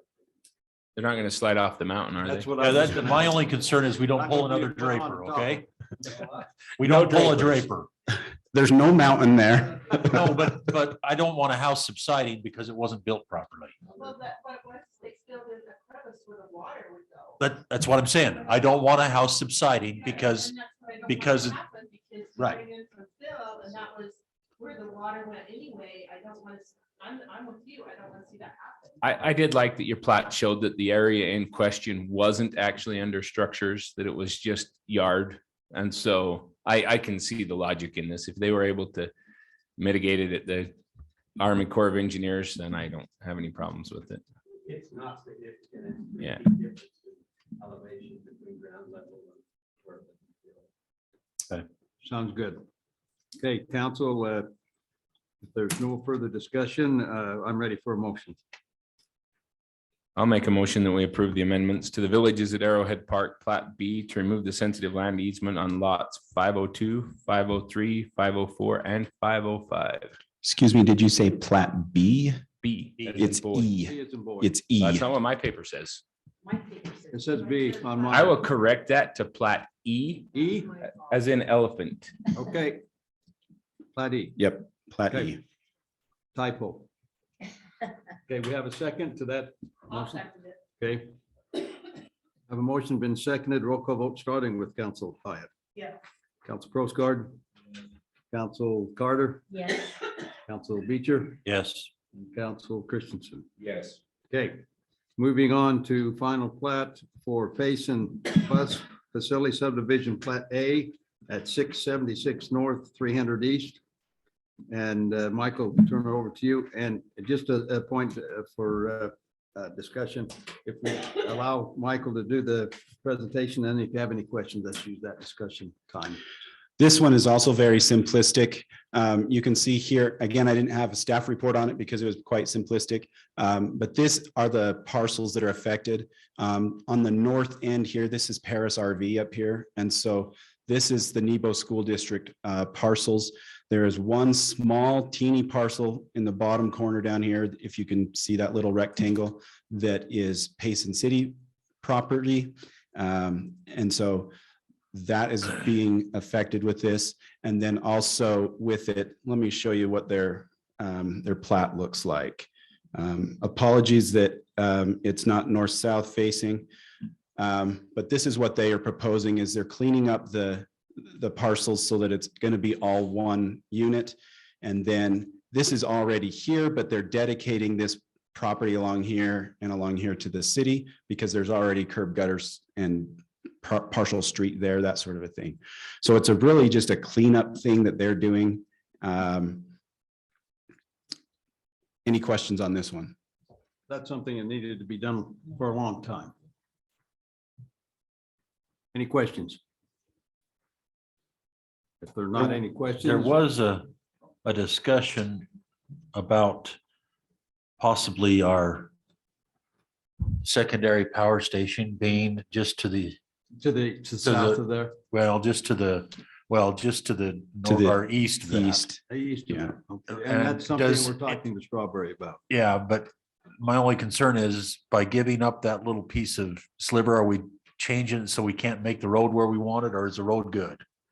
Michael? Property is already in the fenced area and they're already using it as part of the bus facility. I know that, And but the city has already agreed to deed through it an to. 'em. action, you have already surplus that property. Okay, and made that's what I decisions needed to know. There you go. All right, to complete that's what I needed to know. Okay, good question. Okay, any other? If not, ready for a motion. I move that we approve the final plat for the Payson Bus Facility subdivision, Plat A, as noted and described by staff. I'll second it. Okay, we have a motion has been seconded. Roll call starting with Council Christensen, Yes. Council Beecher, Yes. Council Carter, Yes. Council Proscard, Council Hyatt. Yes. Thank you. Carries. Okay, we'll go back. What's that? Yes. Oh, do you want to go? We'll continue then. Well, yeah, we need to do item 2 because we need to talk about the RDA before we go into that. So Okay, we have a presentation. what would be best? You'll have to go in and out of. We have to go in and out of Yeah, we'd RDA have to go in and out of the RDA twice. How long do you, when do you have to go? You okay? My presentation. Okay, let's get yours out of the way. Is that okay? We have item number 2, actually. You're in charge, Mayor. You can do what you want. We already gave you that power. I know you did. Okay. We still got item Okay, we'll number go 2. ahead. Mike, you're up there. We'll go to number 2, preliminary plan for Airhead Ranch, Plat A for 226 single-family attached home lots at 1400 North Airhead Trail Road. Okay, Michael, go ahead. Okay. So these are the parcels that Arrowhead Ranch owns currently.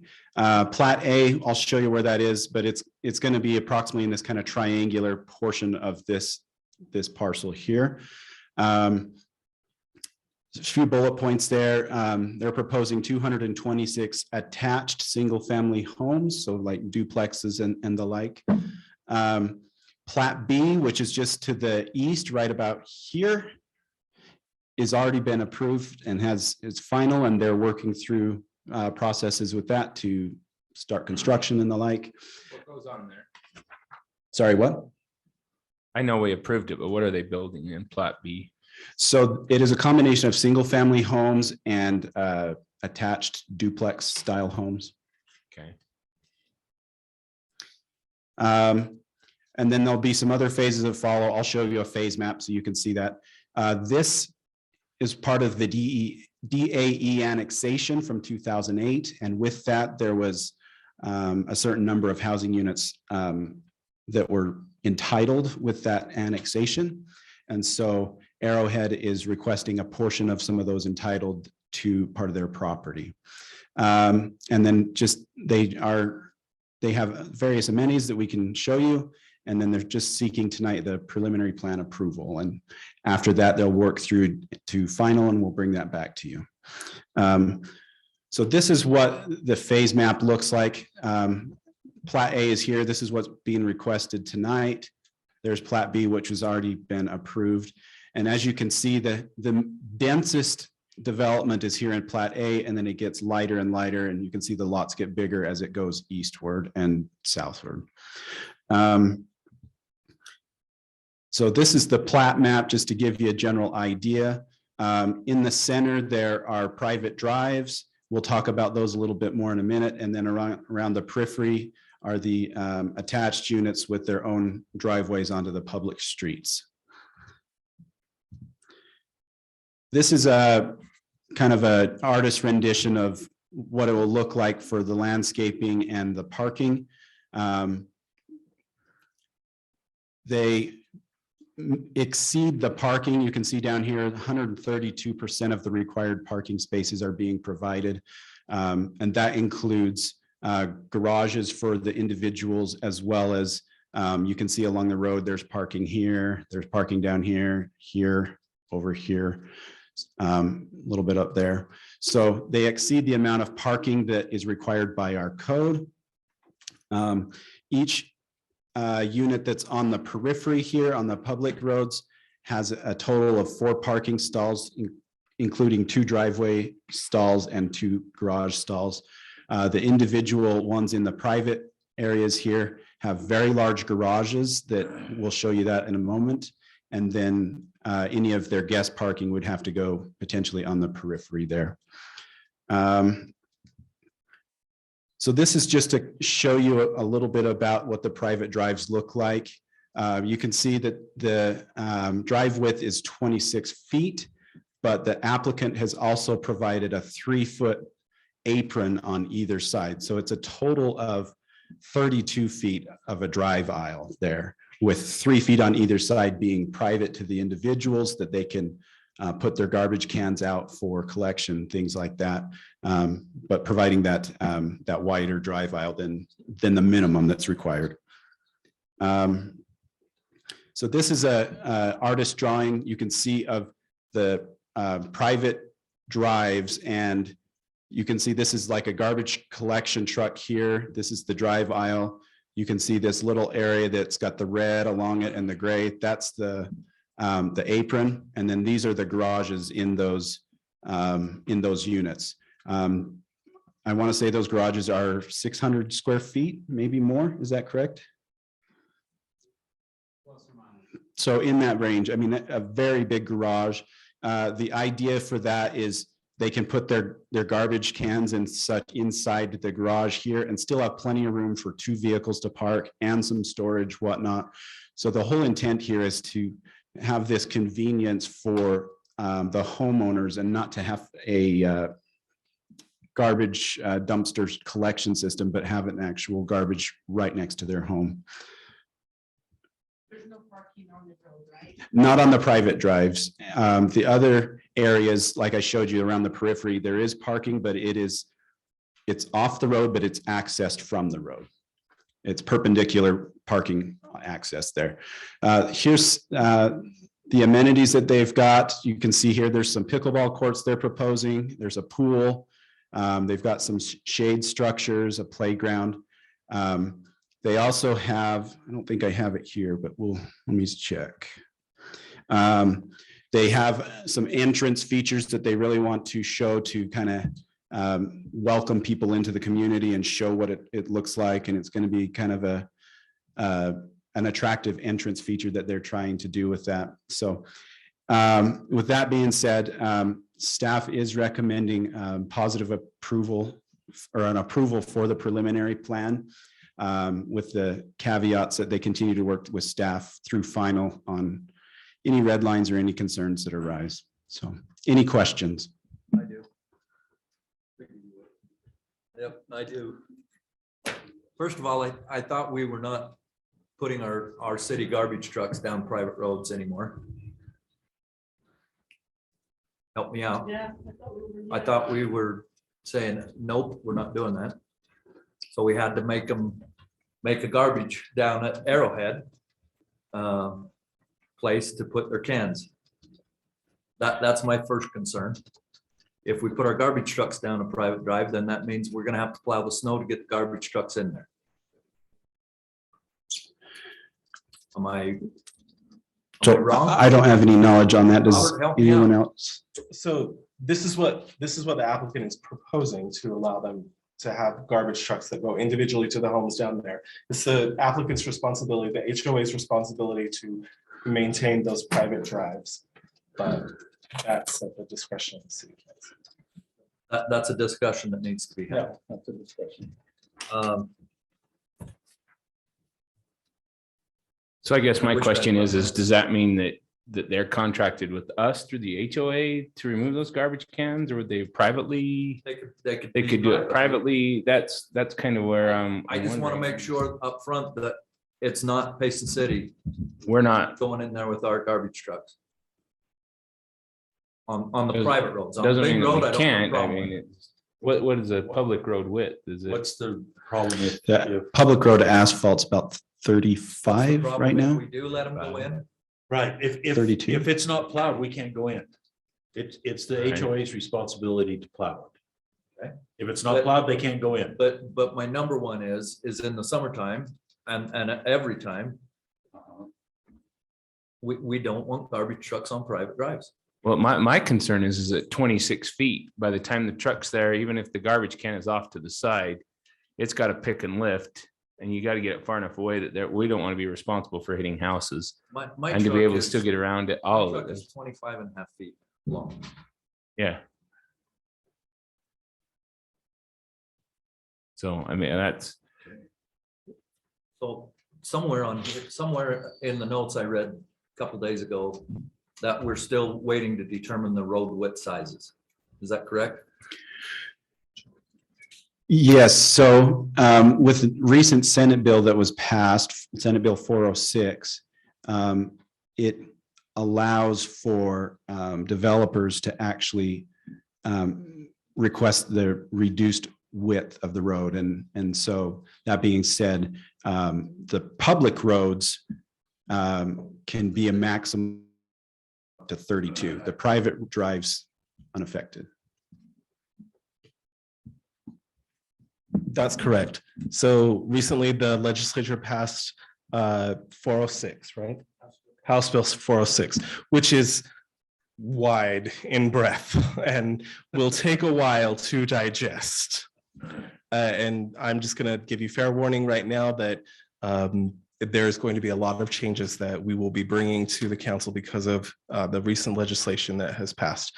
I don't know how they expect us to pass all of that legislation in between when they end the legislative session and May 4th, which is when it becomes effective. Yes. Some of them are today, some of them are May 4th. But for this particular one, the state legislature has determined that cities cannot require, except in certain circumstances, that the pavement width of the road be 32 feet of asphalt. In excess of it. You can't exceed that. So our staff. For any kind of road? For a local street. For a local street.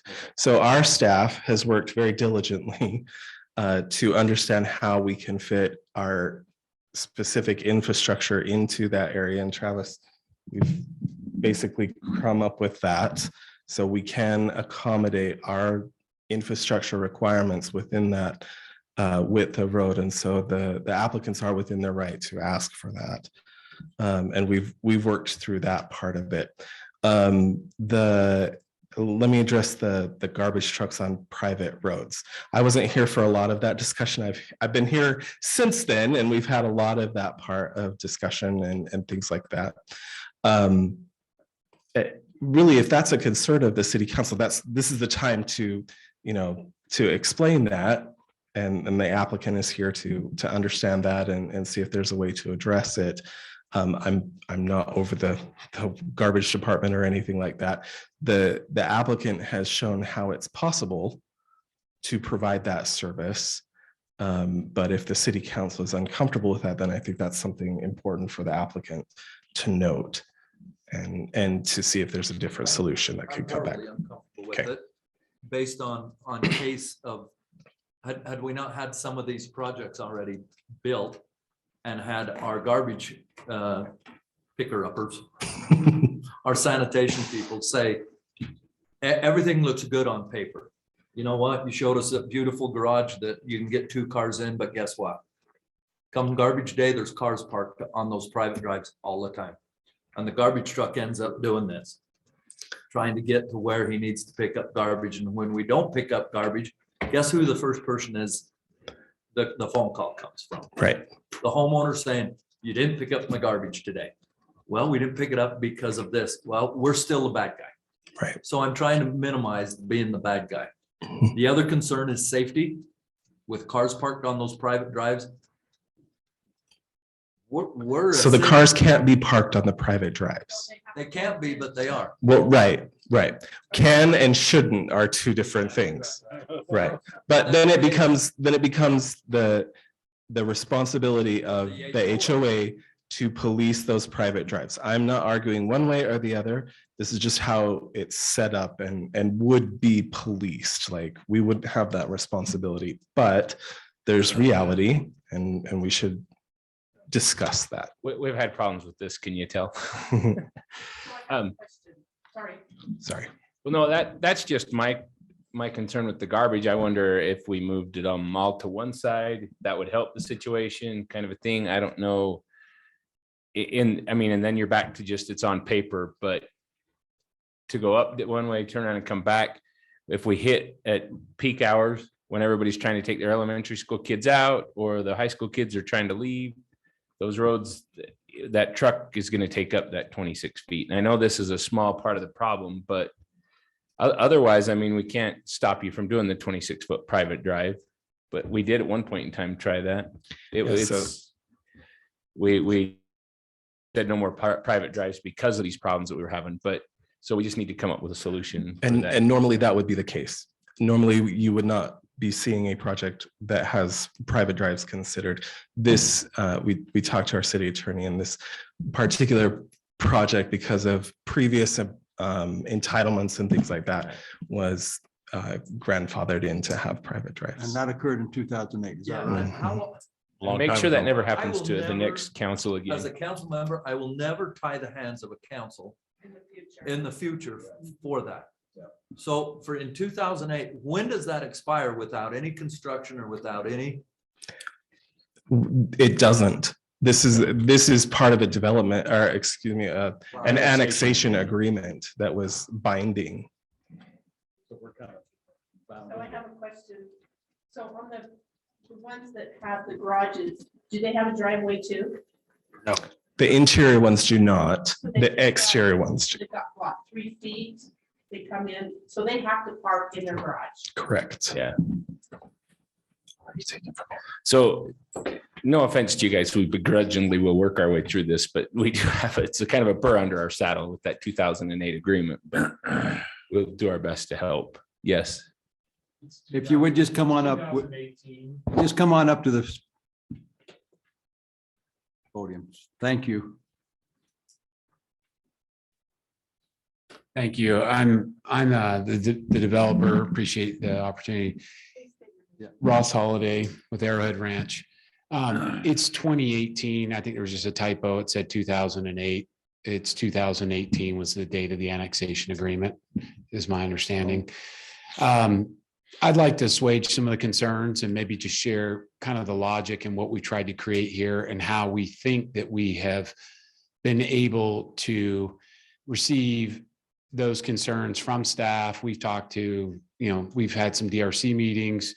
Mary, you were in one of those meetings where we had shared some of the different ways that we could attack this. So first and foremost, it's important to understand that at 26 feet wide, that's wide enough. That in that picture, that's actually an exact replica of a Payson City garbage truck. So our engineering company literally got the specs of that truck. That's not just an artist rendering. That accounts for the ability to grab the overhang to be able to get it. You can actually fit 2 of those with room to spare on the 26 feet. You can do that, but the perfect world isn't here. The perfect world is there are cars that are parked there all the time. I understand. So let me just, Yeah. let me walk you through the whole logic. I appreciate the concern. I understand that. So that's why we work very specifically with staff. They've asked us to limit the apron to 3 feet. The problem with parking in the private is when the apron, the distance between that private drive and the house, when it gets to 5 feet or greater, people have been known to try to side saddle park that, right? They try to pull in and kind of park behind their garage. At 3 feet, 3.5, anything 5, 5 or less, that's realistically not possible. Ours are at 3 feet. Now, obviously, it's up to the HOA has to enforce that. It's a private road. As we get into the space inside of these garages, this is perhaps the largest interior garage space in a townhome that may have been, that potentially has been built or proposed. And so, what you'll see here, that's an F-150 Raptor drawn to scale. That's as wide. That's wider than an F-350. That's why it has commercial lights on the front that have to be put on each side by the blinker. This is not just a pretty picture that somebody's put up there. I need you to understand that is a full-size truck that's over 20 feet long. And you can see there's still ample room for parking. If they want to put the garbage cans here, they can do it. If they want to put them up there, they can do it. Room to spare with storage. I don't know how to create a townhome with any more space than this that is economically reasonable. We prefer the garbage cans parked inside because the challenge we have is that if somebody has to haul their garbage cans out to this area along the main way, we are relying on the city to snow plow that area. And we know that being a local road inside, it's the last priority, right? What do? We go to the high traffic areas. We focus the city and the county's resources on those. And interior to a townhome project is always secondary or tertiary in that process. So we want the right through the HOA and our private, we want to remove that snow because we have somebody who has a contract who's financially motivated to do that. So the best chances, we would expect that we would have our snow probably removed on contract a little quicker than Payson probably could do it in the event of a big storm. So the easiest way is to have the garbage cans if they're placed right here. Most homeowners are more likely to keep their cans in and out. If you ask them to walk those cans and then the snow isn't removed on the public street, then they start getting pushed further out in the roadway. We feel like you get a better traffic, you get, easier to drive through the neighborhood. And so that's the purpose and the planning behind this. It is wide enough. We believe that it's a code enforcement issue. If it becomes a problem, we're not allowing any parking. It will be represented in the CCNRs. It'd be reflected again in the development agreement. It will be signed. And if necessary, where curbs will have to be painted. But this is an enforcement issue that we're not asking Payson City to participate in. This is the responsibility of the HOA to do that. Now, to your point, if the HOA doesn't stand good on it, the city's going to take calls by people who say that, well, they didn't pick up my garbage because of this or that. At the end of the day, I still believe this is the most likely scenario to keep the garbage cans as close to the house as possible. We've developed an oversized garage. We have an oversized private road. Put this in perspective. Local roads in some of the neighboring cities, Spanish Fork, Springville, only have, between 28 and 29 feet of width of asphalt. So we have 32 feet plus the apron. This is as wide as the local road sizing of any neighboring cities in southern Utah, county. So we really do feel that we've made it not just an honest effort to address this, but there has been really a substantial planning effort to communicate this. The other challenge is with trying to put dumpsters on site. They pose a whole host of problems. The problems that you have there is people begin to dump them, they overfill them, and before you know it, the garbage comes out. You have the gate doors, and before you know it, you've got garbage being stacked, in advance of the days that's going to be picked up. And it creates a whole other area. It also limits our ability for snow removal. We have reserved and protected areas in this neighborhood for snow. One of the other things specifically that we did is we have an oversized area between the curbs and the sidewalks. We've intentionally not planted those. We've moved the trees to the other side of the sidewalks, giving Payson City excess room to place snow 5 and 6 feet between the curb and the actual sidewalks without, tearing up a lot of the vegetation. We've in essence planted the inside and left that area. So I just need you to understand that there has been a lot of effort on this to make sure that we create what we think will be the best concern. I share your concern, and that's why we've tried to address this. We do know there's been some other neighborhoods that have just either in their design, they have some curved private roads, and that's a problem. These are all straight. I think that's a big deal when you talk about safety with the garbage trucks, picking stuff up, site triangles where you pull in and out.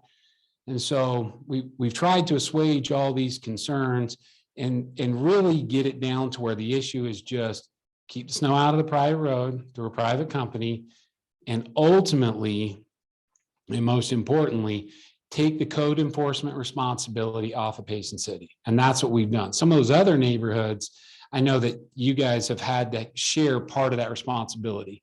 And our effort was to remove that entirely so that it's dealt with in this way.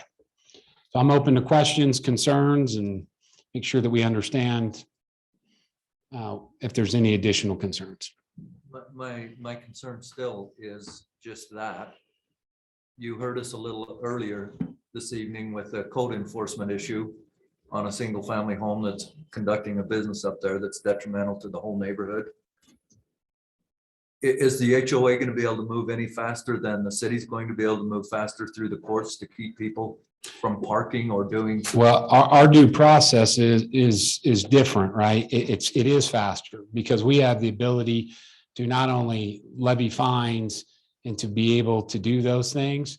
And at the end of the day, the HOA, I mean, where you guys have to play out a process right now, it's taking you weeks and months to deal with that. We have the ability to levy fines, and when they don't pay them, ultimately, as heavy-handed as it is, the reality is the HOA has the ability to foreclose someone's house if they don't pay their bills. Right? If you owe the HOA a few $1,000s because you, we hope to avoid that whole situation, but at least we have a due process system built into the Utah legal system to help us handle it. But that's your worst case scenario. Travis, is our sewer, this is part of the calculations that we use with Salem City? Correct. Yes. Yeah, and we're paying the increased connection fees associated with that interlocal agreement between Payson City to accommodate that connection. Any other questions though regarding I had one more. parking I or? guess I'm the only one that's. Oh, I had one. Brett had some too. I'm Go ahead concerned. with yours.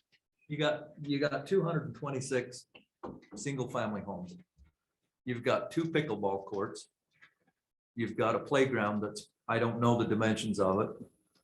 I just don't, you're probably meeting our code.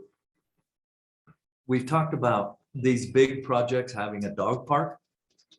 Probably 50-60% of the people are going to move in there have dogs. Can you go back to the, bigger one that shows the overall?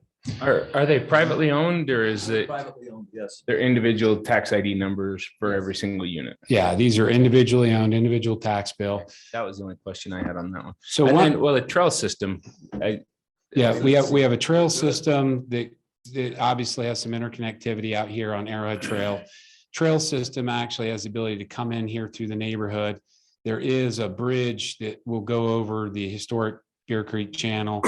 And our trail system actually goes well into the neighborhood. It creates interconnectivity to the property to the north, on the south. And then we've got some wetlands on the back of the project to where we've created a buffer to be able to expand those trails. So the other thing that we're not presenting tonight that is will come in as we finish up our development agreement. We have some other areas for the amenitization you're talking about back here, some potential detainage, retainage. We could do a number of things back here, but we have an amenity plan. The amenities in this triangle are specific to Plat A because these homeowners will pay for the use of that pool. That is not a community-wide pool. That is a Plat A, for lack of a better word, townhome specific pool.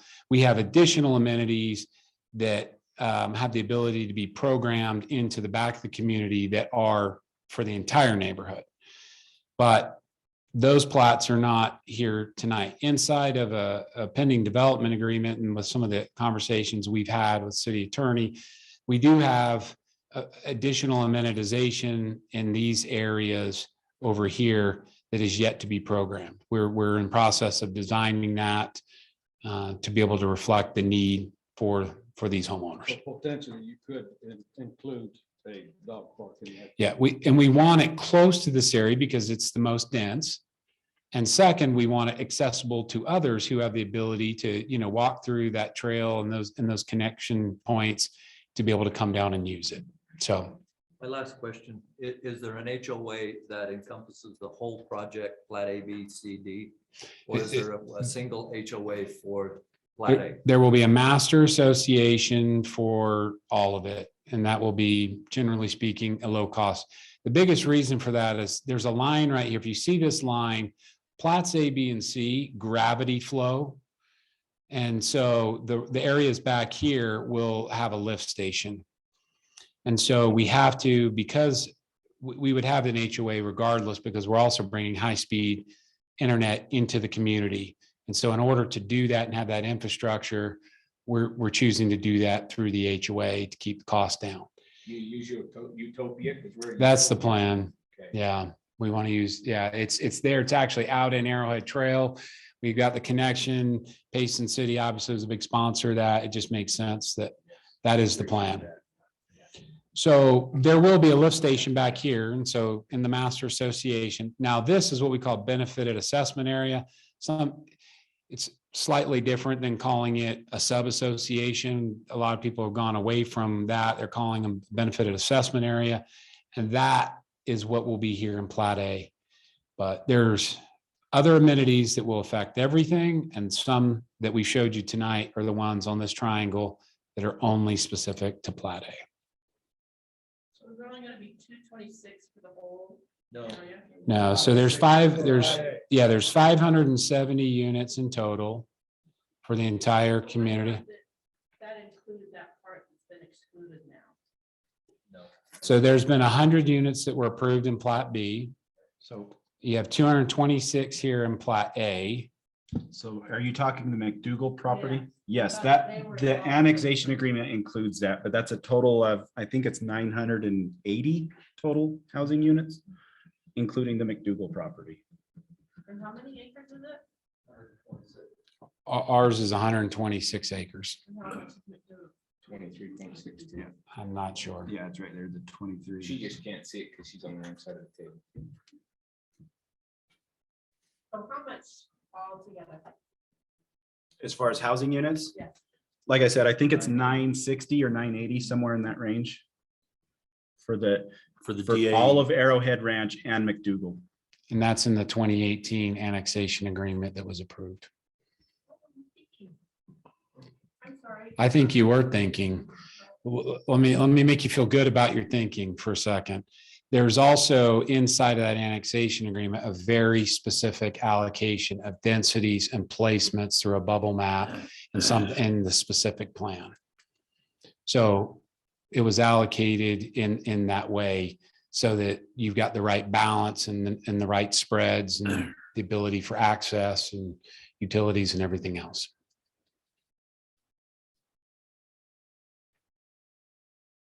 They all just smile and grin there. Okay, any other questions, council? I think we've had a pretty good conversation.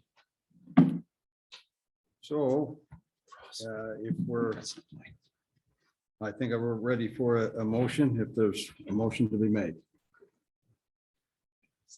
I'll go ahead and do it. I'll make a motion that we approve the preliminary plan for Arrowhead Ranch Plat A for 226 single-family attached home lots at 1400 North Arrowhead Trail, as long as they comply with staff and red lines. Is there a second? I'll second that. Okay. It's been a motion and been seconded.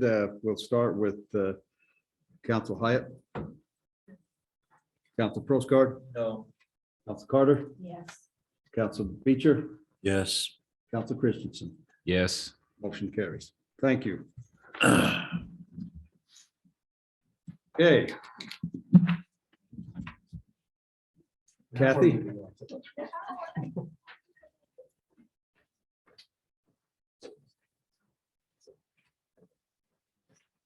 We'll go ahead and action our resolution review and adopt the fiscal year 2023-2024 tentative budget.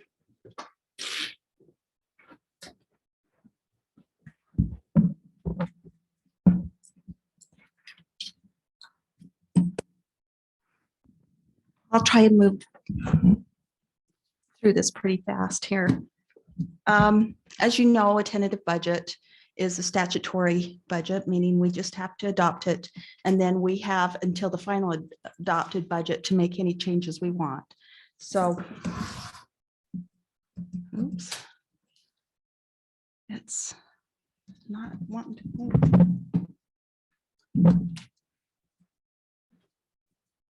Oh, there it goes. Okay, for our insurance renewal this year, our general liability insurance increased $37,823, which is not bad if you consider everything that's happening in the city. That's pretty good. Our workers' comp increased $4,621. Our employee health insurance increased 3.6%, and there was no increase in the dental. Some of the budget highlights, we added market adjustments to individual wages to keep wages competitive, and we increased some part-time wages. We gave department heads what they requested in operational budget.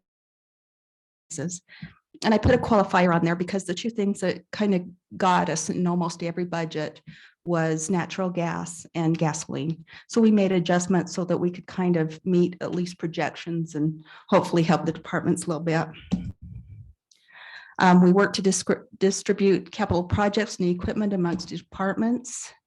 The proposed rate increases for our utilities, we're proposing, and we'll bring this forward in June, sewer 6%, garbage, we're proposing no increase. Recycling, we'd like to place at $10. And what that is doing is it's covering the base rate that we are charged, plus they charge us between 70 cents and 90 cents per mile as a gas addition to the bills. So that means that we'll at least break even on it. Power, we're proposing 6%, but we are undergoing a rate analysis right now, and we think that's going to have to go higher. Water 6% and storm 6%. The requested and funded personnel. Last year there was 2 police officers requested. We only funded 1. We're funding an additional 1 this year. We're proposing a parks worker, a parks event seasonal restroom person. And the purpose for this is the parks crew has a tremendous job during the events. And one of the problem areas they have is keeping and maintaining the restroom. So we'd like to get some outside help with that. We're proposing a recreation ballparks maintenance and irrigation person, a seasonal GIS person, a water maintenance trainee. In the ambulance department, we're putting on a night, a night crew and a stormwater operator 1. In the water fund, as I mentioned before, a trainee employee. Some of the priority projects for water is the fire hydrant repair and broken additional valves. Just for your information, we began last year to pay for the 4-bay bond out of the general funds. We'll transfer funds from the general fund to the water fund to pay for that.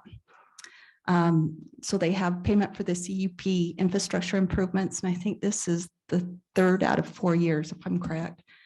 There is a CDBG grant for 500 South project, the Patterson Pump Station, the fiber to Spring Lake Pump House for the SCADA connection, the Salem City Interconnect, and 1/5 of the Red Bridge well. This is the water fund budget. We included in the budget the 6%. So if that's not improved, we'll back that out. With the 6%, you can see it's still slightly less than last year. And that's because if you look from the proceeds from borrowing down about 1/3 from the bottom, that project's complete. So we don't have that in the budget anymore.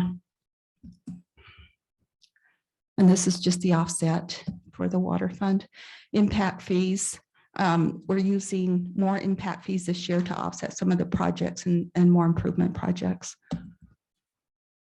The water fund requested and funded, you can kind of get an overview of that. If you want more detail, I can give more detail or whatever's helpful to you. Are you good with that? Okay. Solid waste. So Kent has had an ongoing project to fence the landfill. We're adding to that this year. He's proposing a new compactor over a 5-year lease. This would be the first year of 5-year lease, and an additional refuse collection truck. This would be the first year of a 3-year lease on that. And here is the solid waste revenue. They are actually doing pretty good in that fund. That's why we're not proposing any increases in rates for the garbage. I was going to point one thing out real quick. In the recycling services, you can see that last year it was 0. This year, the 14,000 is the increase we expect to get. And that's because we both collect the revenue and pay the expense of the collection to a third party out of that same line item.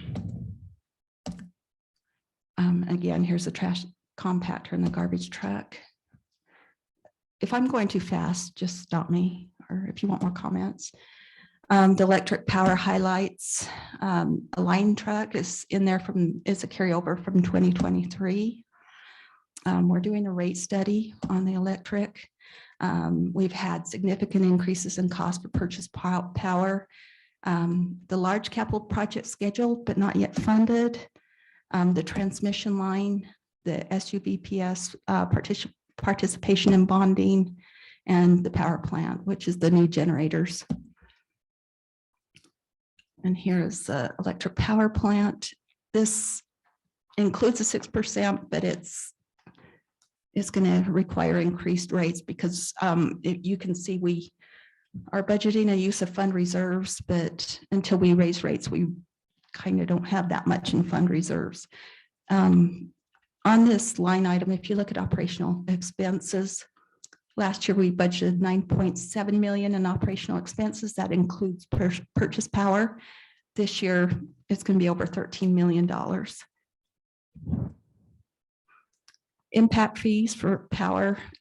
Generally, we have just budgeted what we did last year. If it's used, it's there available. If it's not used, it rolls into fund balance and is kept in the fund.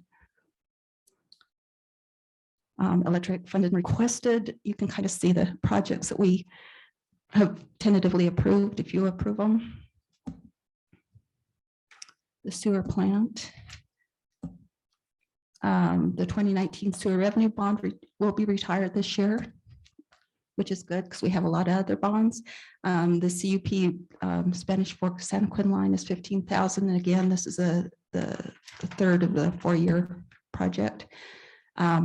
We're going to begin the sewer plant construction, and we've added the new bonds that we just signed for. You can see the proceeds from borrowing is an estimate $22 million. And again, the offset to that is the improvements on that plant. The impact fees for projects for the sewer, and also they do pay a portion of the bond. I believe it's for a line that was bonded several years ago. And here is the requested and funded for the sewer fund. The ambulance department. We've expanded coverage to provide 24/7 day and night shift. The major source of expenditures in the ambulance is personnel, so it's operational expenses. They requested an ambulance. We're suggesting that we hold off on that for 1 year because the fire department requested a fire truck. So we're taking that out of the revolving loan fund. The golf Request fund. a carport to store those in because they ain't got a building. It's big. Just throwing that out there. Okay, sorry. Okay, golf fund highlights the entrance gate that Tracy was talking about. Ball washer, equipment trailer, and this is from the sale of surplus equipment. Flooring for the restaurant grill, desk and chairs and tables, paths and pavilions, and cement for paths and staging area. This is the golf fund, and they are actually doing very well. The use of fund reserves right there is actually a book entry to cover depreciation because there's no funds going out on depreciation, but you can see that they are contributing to their own fund balance here. And again, the requested and funded items, the storm drain. Again, the CUP project, citywide curb and gutter, $300,000. I think that was requested by Councilman Postcard. Oh, was it? Sorry. Okay. Okay. Storm drain requested fund. Here's the projects that Ken has identified that he thinks that are highest priority. The internal service funds. You probably remember that the internal service funds are funded from the other departments that use these services. So once the budget is set for the internal service funds, the vehicle maintenance, and the IT, the cost of those projects are spread out amongst the other departments. They requested a pit expansion, fuel tanks, the vehicle lift and oversight, and the service truck. We have not funded those. However, in the water fund, Cam has requested a new service truck.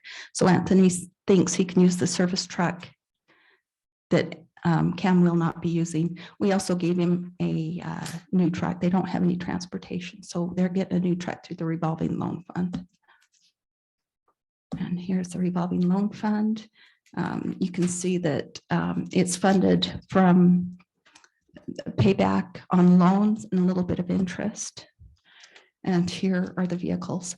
On the vehicles, if you look at the ones that have the L, those are long-term loans through the revolving loan fund.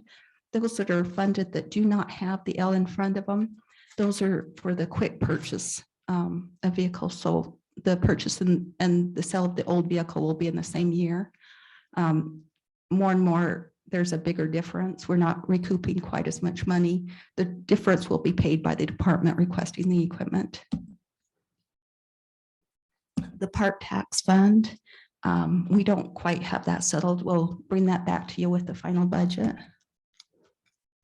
And the general fund.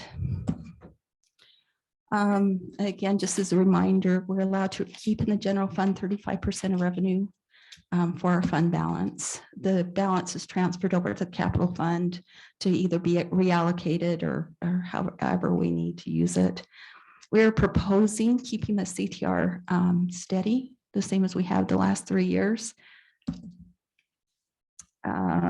Wage and insurance adjustments have been made throughout the budget. If you look at this, the general fund, if you look down towards the bottom, the use of fund reserves, that is all Fund 10. That's the general operation budgets for most of the departments. The balance of the funds, the BNC, Historic, Scottish Festival, Petite Meat, Salmon Supper, and the CTR, Payson Community Theater, those are not quite special revenue funds because special revenue funds generally have their own source of revenue. They're not enterprise funds, and these have the potential of being supported more heavily by the general fund. And here's the offset with all the departments in the general fund. And the funded and requested. A lot of this is BNC road funds, the float. I mean, there's a whole bunch of things. One thing that we had happen today, Steve Spencer is kind of at his wit's end. You'll see that we put in, might be on the other page, $400,000 to repair the HVAC for the courts. Today, the total system failed. So he's saying it's going to be an additional 200,000. So it's going to be about 600,000 and we'll make that adjustment. There's the rest. In the capital fund, the $8.3 million seen there is the downtown project. The other projects around the downtown, 700 South, that's the extension that we had hoped to get, but right now we don't think we can fund those. So we just rolled over the 8.3 million for the downtown there. You'll see at the bottom, the MTech Makerspace. I think that's the RDA project that is being proposed, $900,000. And here's an overview of the general revenue funds. Again, they have a major stream of revenue that supports their own operations. Here's the funded and requested throughout the special revenue funds. Transfers and indirect costs. So indirect costs are overhead charged for the use of services. So as I explained earlier, the internal service funds are the vehicle maintenance and internal technology, but also a lot of the enterprise funds, because they are thought of as single businesses, we charge them a indirect cost to provide attorney services, payroll services, things like that, that a business would otherwise have to pay for. And that comes into the general fund to help support that. Interfund transfers are operating transfers, and the city has generally charged 9% of revenue back to the general fund to help support the general fund. The logic behind that being there's a lot of entities in the city that don't pay property tax, but they do pay utilities, so that kind of helps with that. The last two items are bond coverage. For the electric power fund, it's the Utopia bond, and for the water fund, it's the 4-Bay bond. And changes in fund balance. This is just an estimate. It's kind of a projection of what we estimate beginning and ending fund balance will be. And that's a lot of data there. So, and that's all I have. If you have questions. Question was asked of me, when do we put the Utopia bond? When is that paid off? Oh, heavens. I know we're receiving some money back from them. Yeah, it seems like 27 or 28, 2027 or 28 is my memory, but I think there's a bond schedule in your document there that Mike pointed out. That was just. Thanks, man. Any questions? Good. Okay. Any conversation, questions, comments? Just to approve the tentative. Did we go through the RDA? Yes, we did. I have a question on that. How fast will we get those funds back?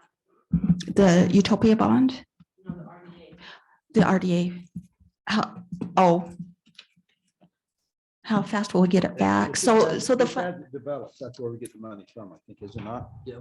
Just as it develops. Yes, and the mayor asked before the meeting how much is in the business park RDA, and there's about $2.6 million from the sale of property and other issues that went on there. Good, thank you. Okay. Yep, I'm ready for a motion. Knowing that there's still some work to do, I would make a motion that we approve the tentative budget for 2023, 2024. Do we need to add a caveat that the We do need. truth and taxation? Yes, we need that. And Yes, I'll accept that amendment. Yeah, we need to name the time, date, and place. what's that? We need to name the time, date, and place. That's on the Name the resolution. time, date, and place. It's Okay. August August. something, isn't Yeah, it's on You the have to resolution. Yeah.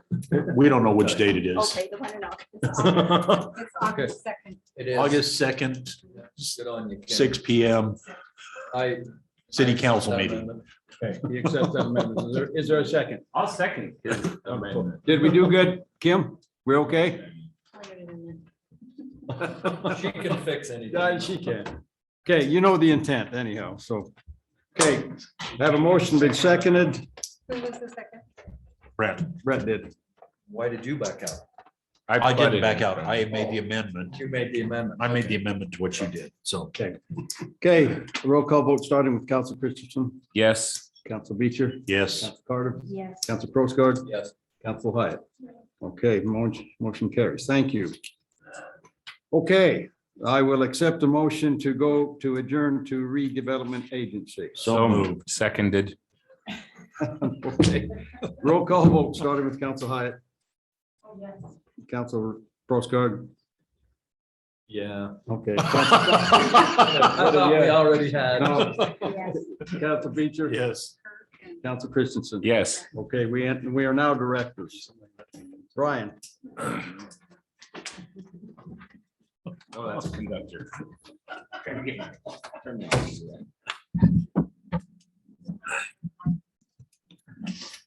Yes, it is. I'm getting into Zoom here, so. Sorry it took so long.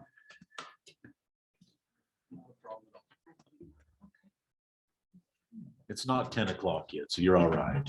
So. So can I share my screen? Okay. So much for Travis saying, you guys gonna keep this a short meeting tonight? It's not 10 o'clock. Notice we outlasted him. But he's sitting back there. Yeah. Oh, there he is. Travis, no, this is not gonna be a short meeting. Thank you. It would have been okay if we'd eliminated the first half of it. Yeah. That's true. That one costs $7.30.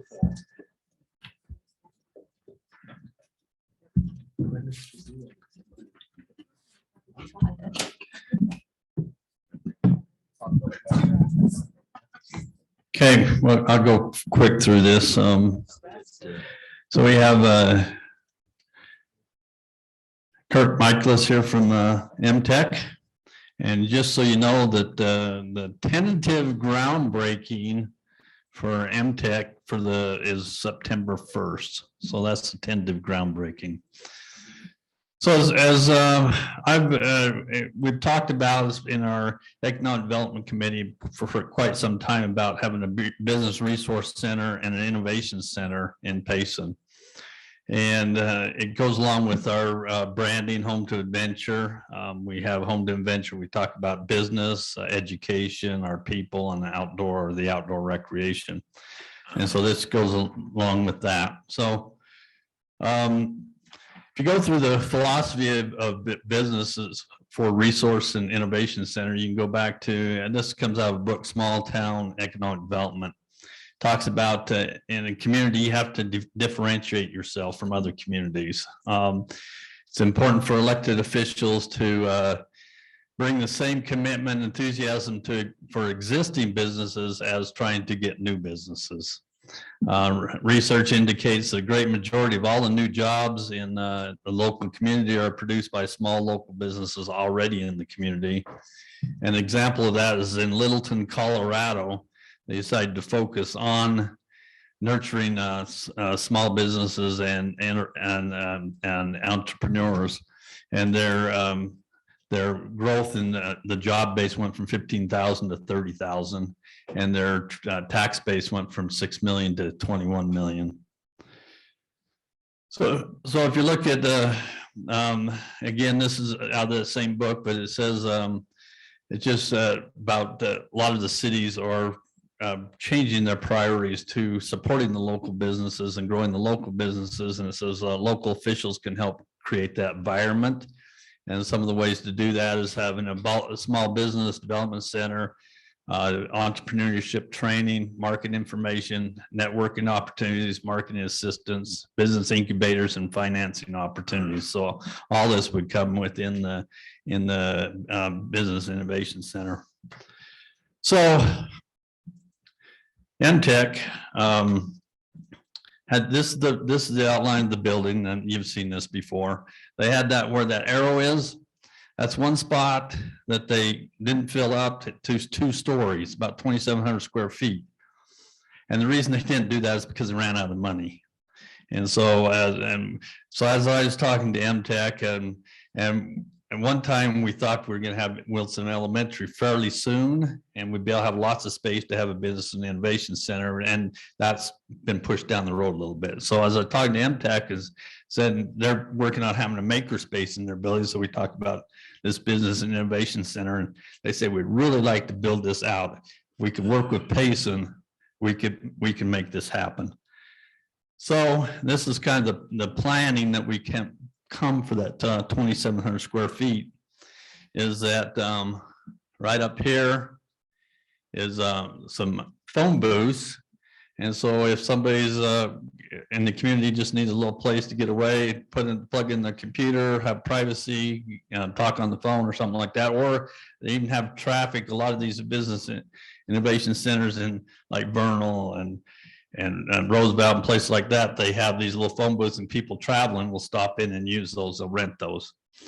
And then we have a conference room that'll hold about 6 to 8 people. And we have office spaces, 6 office spaces. And in all these business resource centers I've talked to through the state, they say they just can't keep up with this startup office space that they get away for, good price for startup businesses, or maybe some of our home businesses want to start growing. And so they just say they have waiting lists. So we tried to get as many of these offices in that we could. And also in this building, we're going to have a podcast room where they can come in and do podcasts. That's a growing thing right now for startup businesses or any business to be able to do podcasts. You also mentioned this morning that the city could use that podcast. Oh, yes, the city can use this whole area. And then down here, this is a work area and a break area. So you can just have people come in and rent a little space and put their laptops there and work in an open space. And then right here in this workroom area and right here, we're going to have equipment that the businesses can use or the city could use. We'll have some 3D printers. We'll have a large format printer, a vinyl cutter. Might have some sewing machines, embroidery machines, a small laser cutter, a heat press, copy machine. So just things to help small businesses get started. So you talk about renting. So, I mean, there was $900,000 in our budget to put this out there. And I'm just wondering, do we recoup some of that through this? Is it MTech that's renting it, or is it a joint effort, 50-50 split kind of thing, or? Yeah, I'll go through that, Okay. Brett. I'll cover all that. So just another thing that goes with this is that, so this is the area right here that we talked about, but this is part of the rest of the MTech building, the second floor. So they have a restroom there that's usable. They have an open work area. They have a bigger conference room. They have some like a classroom type area. And so this is also areas that we'll be able to use. We can check these out through MTech. So this will help our small businesses also. So some of the things that we could do in this space is we could have like a shark tank competition where we have maybe you give away one of the office spaces for free for whoever the winner is or something like that. There's opportunities for coaching, mentorship, custom fit through MTech, entrepreneurial classes, marketing assistance, business launch, help write business plans, help to grow your business, prototyping, and community education. And there's many other things too, but that's just. And then also with MTech, and this is what we've been working on for a couple of years, is to have a kind of a maker space in there. So this isn't part of the space I'm talking about right now, but it's in where they have their robotics and their the auto mechanics and things like that. They'll have other equipment that'll be able to be used. It'll be rented, and they have to pass a test to be able to use it. But they'll be like laser cutters, welders, 3D printers, CNC machines, plasma cutters, and mills and lathes. Some of the partners that we'll have with this is MTech will be a great partner. At UVU, they have a business resource center, and they want to be a major part of this business resource center. The Chamber of Commerce, the SBDC, which is Small Business Development Service, the World Trade Center.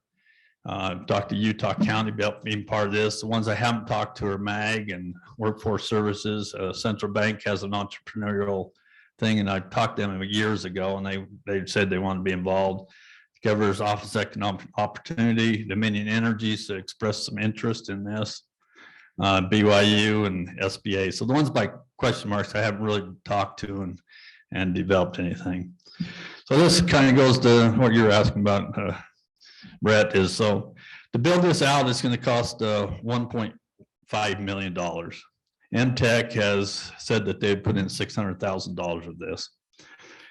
They will be responsible for all utilities and maintenance. So basically there won't be hardly any overhead for this space. So Payson's commitment would be $900,000. And that would be paid up front because we cannot own the building. And so it'd be like a upfront lease. We'd pay for a lease for 10 to 13 years. And if we leave for some reason, then it would be prorated back. So if we left in 5 years, they give us, 5 to 7 years or 8 years of money back. So that would come back to the city if we don't use it the whole period. Payson will receive all the monies from the rent of the space. We'd be responsible for supplies, but generally anybody that comes in and uses supplies will be paying for it. So that's pretty much a wash item. And this is subject to, eventually we'll have lease terms with the MTech, and so it'll be subject to approval by city council and RDA.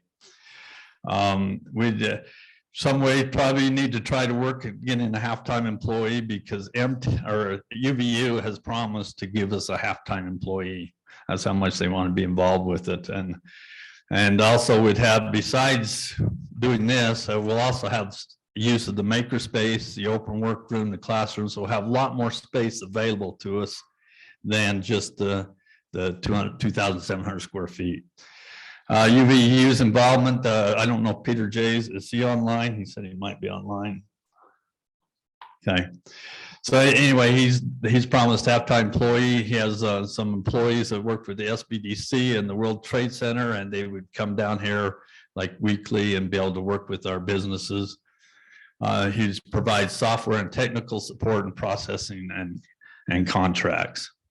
So if you just kind of go to the yearly cost of this, if we don't get money, I think we will from other sources to pay for that other half-time employee that UVU doesn't pay for, would be about 35,000, that'd be about 70,000 for employee, and then supplies, that'd be about 40,000. And if you rent the offices at $300 a month for 5 of those, and that'd be $18,000 you bring in, and you bring maybe $25 a day for renting the conference room and other spaces. So it'd be maybe about 7,800. Then you pay for the supplies that you purchased up above, which is almost a wash. So you might be out about a yearly $10,200. And going back to Brett about your question, basically that the $80,000 a year is just an investment in our businesses. I meant we aren't going to be recouping that, but that's going to be investments in our businesses. And I would guess that over the period of time, if you really went and analyzed it, and I'm not that good at analyzing it, that's going to come back to us in sales tax and property taxes and all those things. That's a pretty minute amount of money for a year to invest in our small businesses and have the partnerships that we'll have. So, Kurt, you want to say anything? Kurt Michaelis, College. I'm the Vice President of Administrative Services. First of all, I just want to say thank you to the council and to the mayor. It's been great working with the city of Payson as we've worked through this project. We don't always have this form of a reception when we're doing a new building in a new city. So it's been great to work with all of you. Thank you for that. We're excited about the Innovation Center because really that's how you build business. You find those small businesses that can learn and grow. And it's kind of the homegrown approach to really find these companies that can really, at MTech, we're really about providing employees to employers.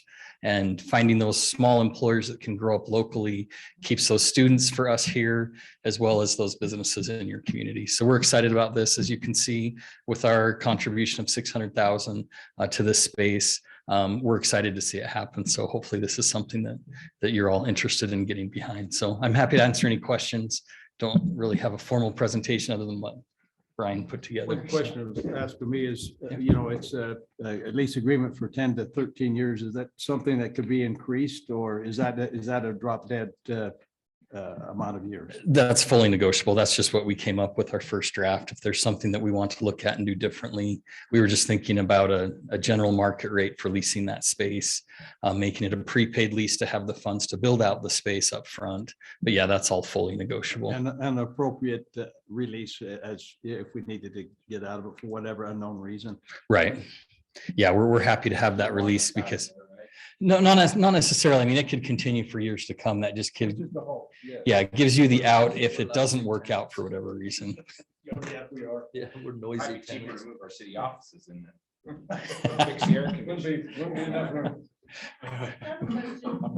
not sure that's enough. Provide education for these people.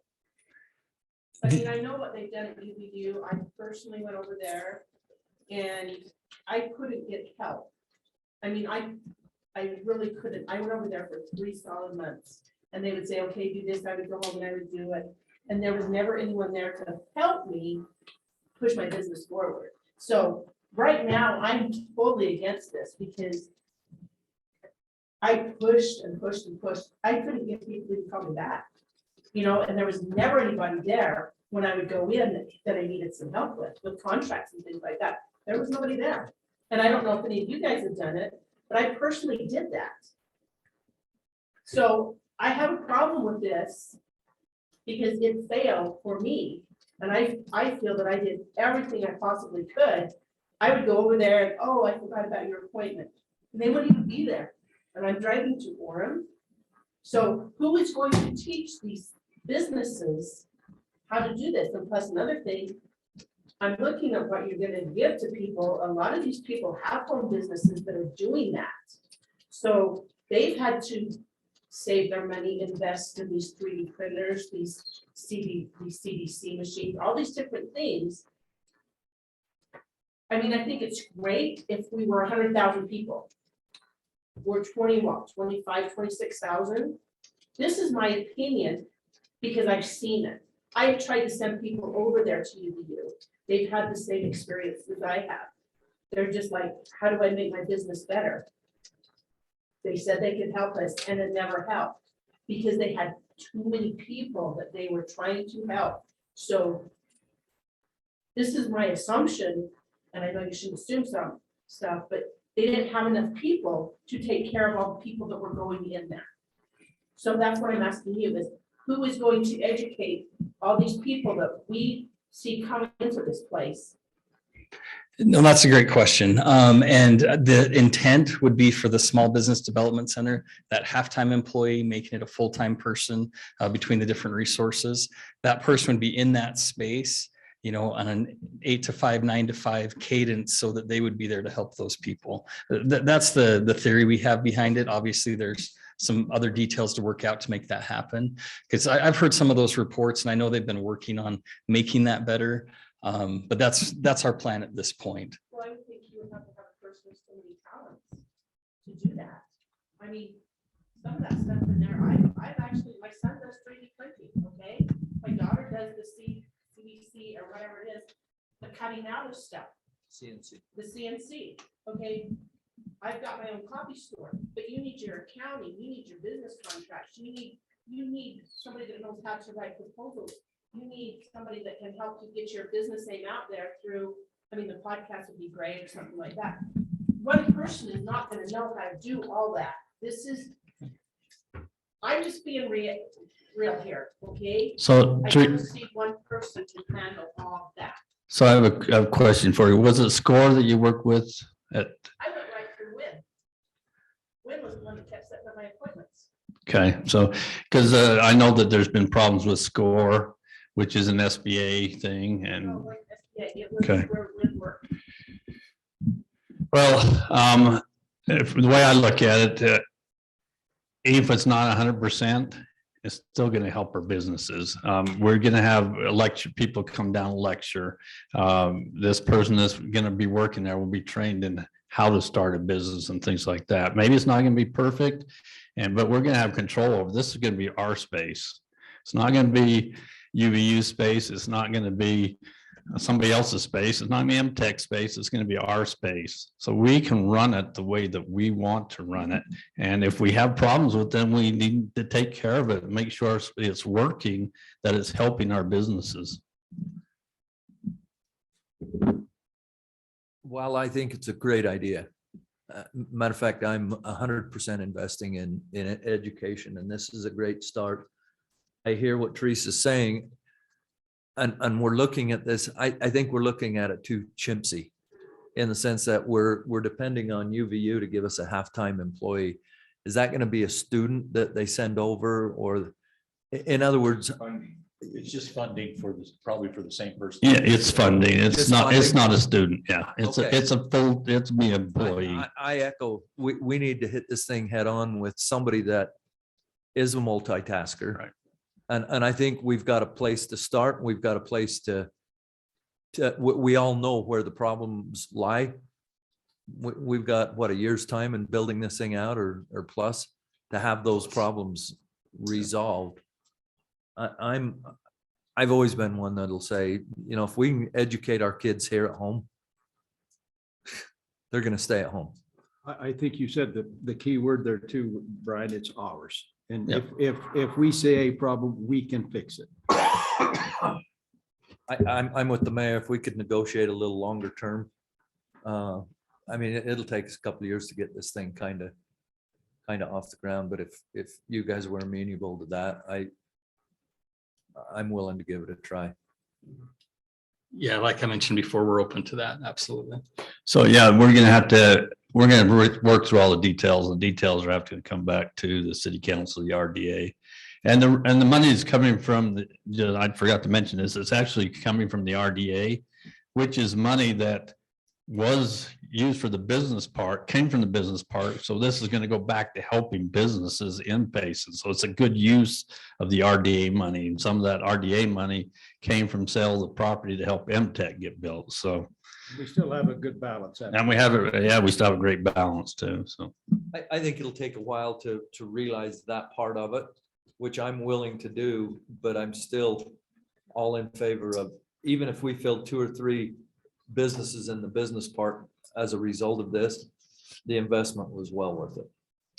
yeah, you go back to looking at the businesses in Payson, Rocky Mountain ATV, Temkin, they all started basically as a little home business, and then that's how they grew. And so that's why they talked about at the beginning, when I talked about how to grow your businesses in town, is growing through the things like this that'll help them start. Okay. Absolutely. As far as programs, we'll have auto mechanics, diesel, automated manufacturing, welding, medical assisting, pharmacy technician. I'm going to miss a few as I go through this just off the top of my head. Nurse assistant.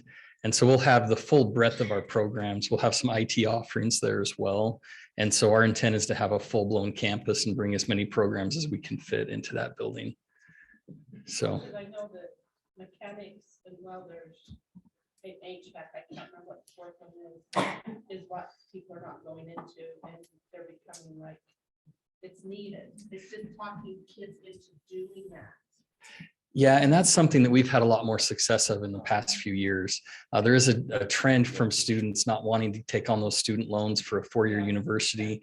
We've seen our apprenticeship program, which is HVAC, electrical and plumbing programs, go from about 300 students 5 years ago to over 1,000 students this past year. And so they are growing, the trades are coming back. And so, yeah, and our welders have almost tripled in that same time frame. So, yeah. Yeah, we don't have, I mean, right now, you can't find them. No. Like, Yeah. they're just not there. They're all retired, even nobody came up to the race and came over. Yeah, we're trying to take care of that, but it is an uphill battle. Okay, any further comment? Okay, as directors, I always forget that. I'm ready for a motion. There's no motion. This is just discussion. That's what I show here. Yeah, they have to go to the budget. Do I have to- Now you go to the budget. The budget one, there's a motion. Yeah, but then we don't have to do a motion for this as director. It's part of the budget. Okay, yeah, that's right. That's part of the budget. So, okay, it sounds like we I got move we adopt the. So now you have to go. Yeah, we got to go out. Okay, No, we're. You're on item 2 in the RDA. okay, Right. Oh, the tentative budget. Right, yeah. okay. I second Kurt's motion. So we still do this as directors, right? Right. Okay, Director Hyatt? Fine. That's fine. Director Prosky? Yes. Director Carter? Yes. Director Beecher? Yes. Director Christensen? Yes. Motion carries. Okay, I'll accept the motion to adjourn from redevelopment agency. Yes. Second. Roll call vote again, starting with Council Christensen. Yes. Council Beecher. Yes. Council Carter. Yes. Council Prosky. Yep. Council Hyatt. And that was all directors We have to instead go of back council. in. I was gonna say we're with Now directors. we- Yes. That was all as directors. Now we have to go back into city council, is that right? Yeah. So now you Okay. just adjourn. Now we just need to adjourn, and So he moved. did, and it's seconded, We all want out of and here. it's So we're third. doing adjournment right now? It's adjourned. Quarter to 9, buddy. All in favor? Yes. Yes. Perfect. Okay. We met you then. Huh?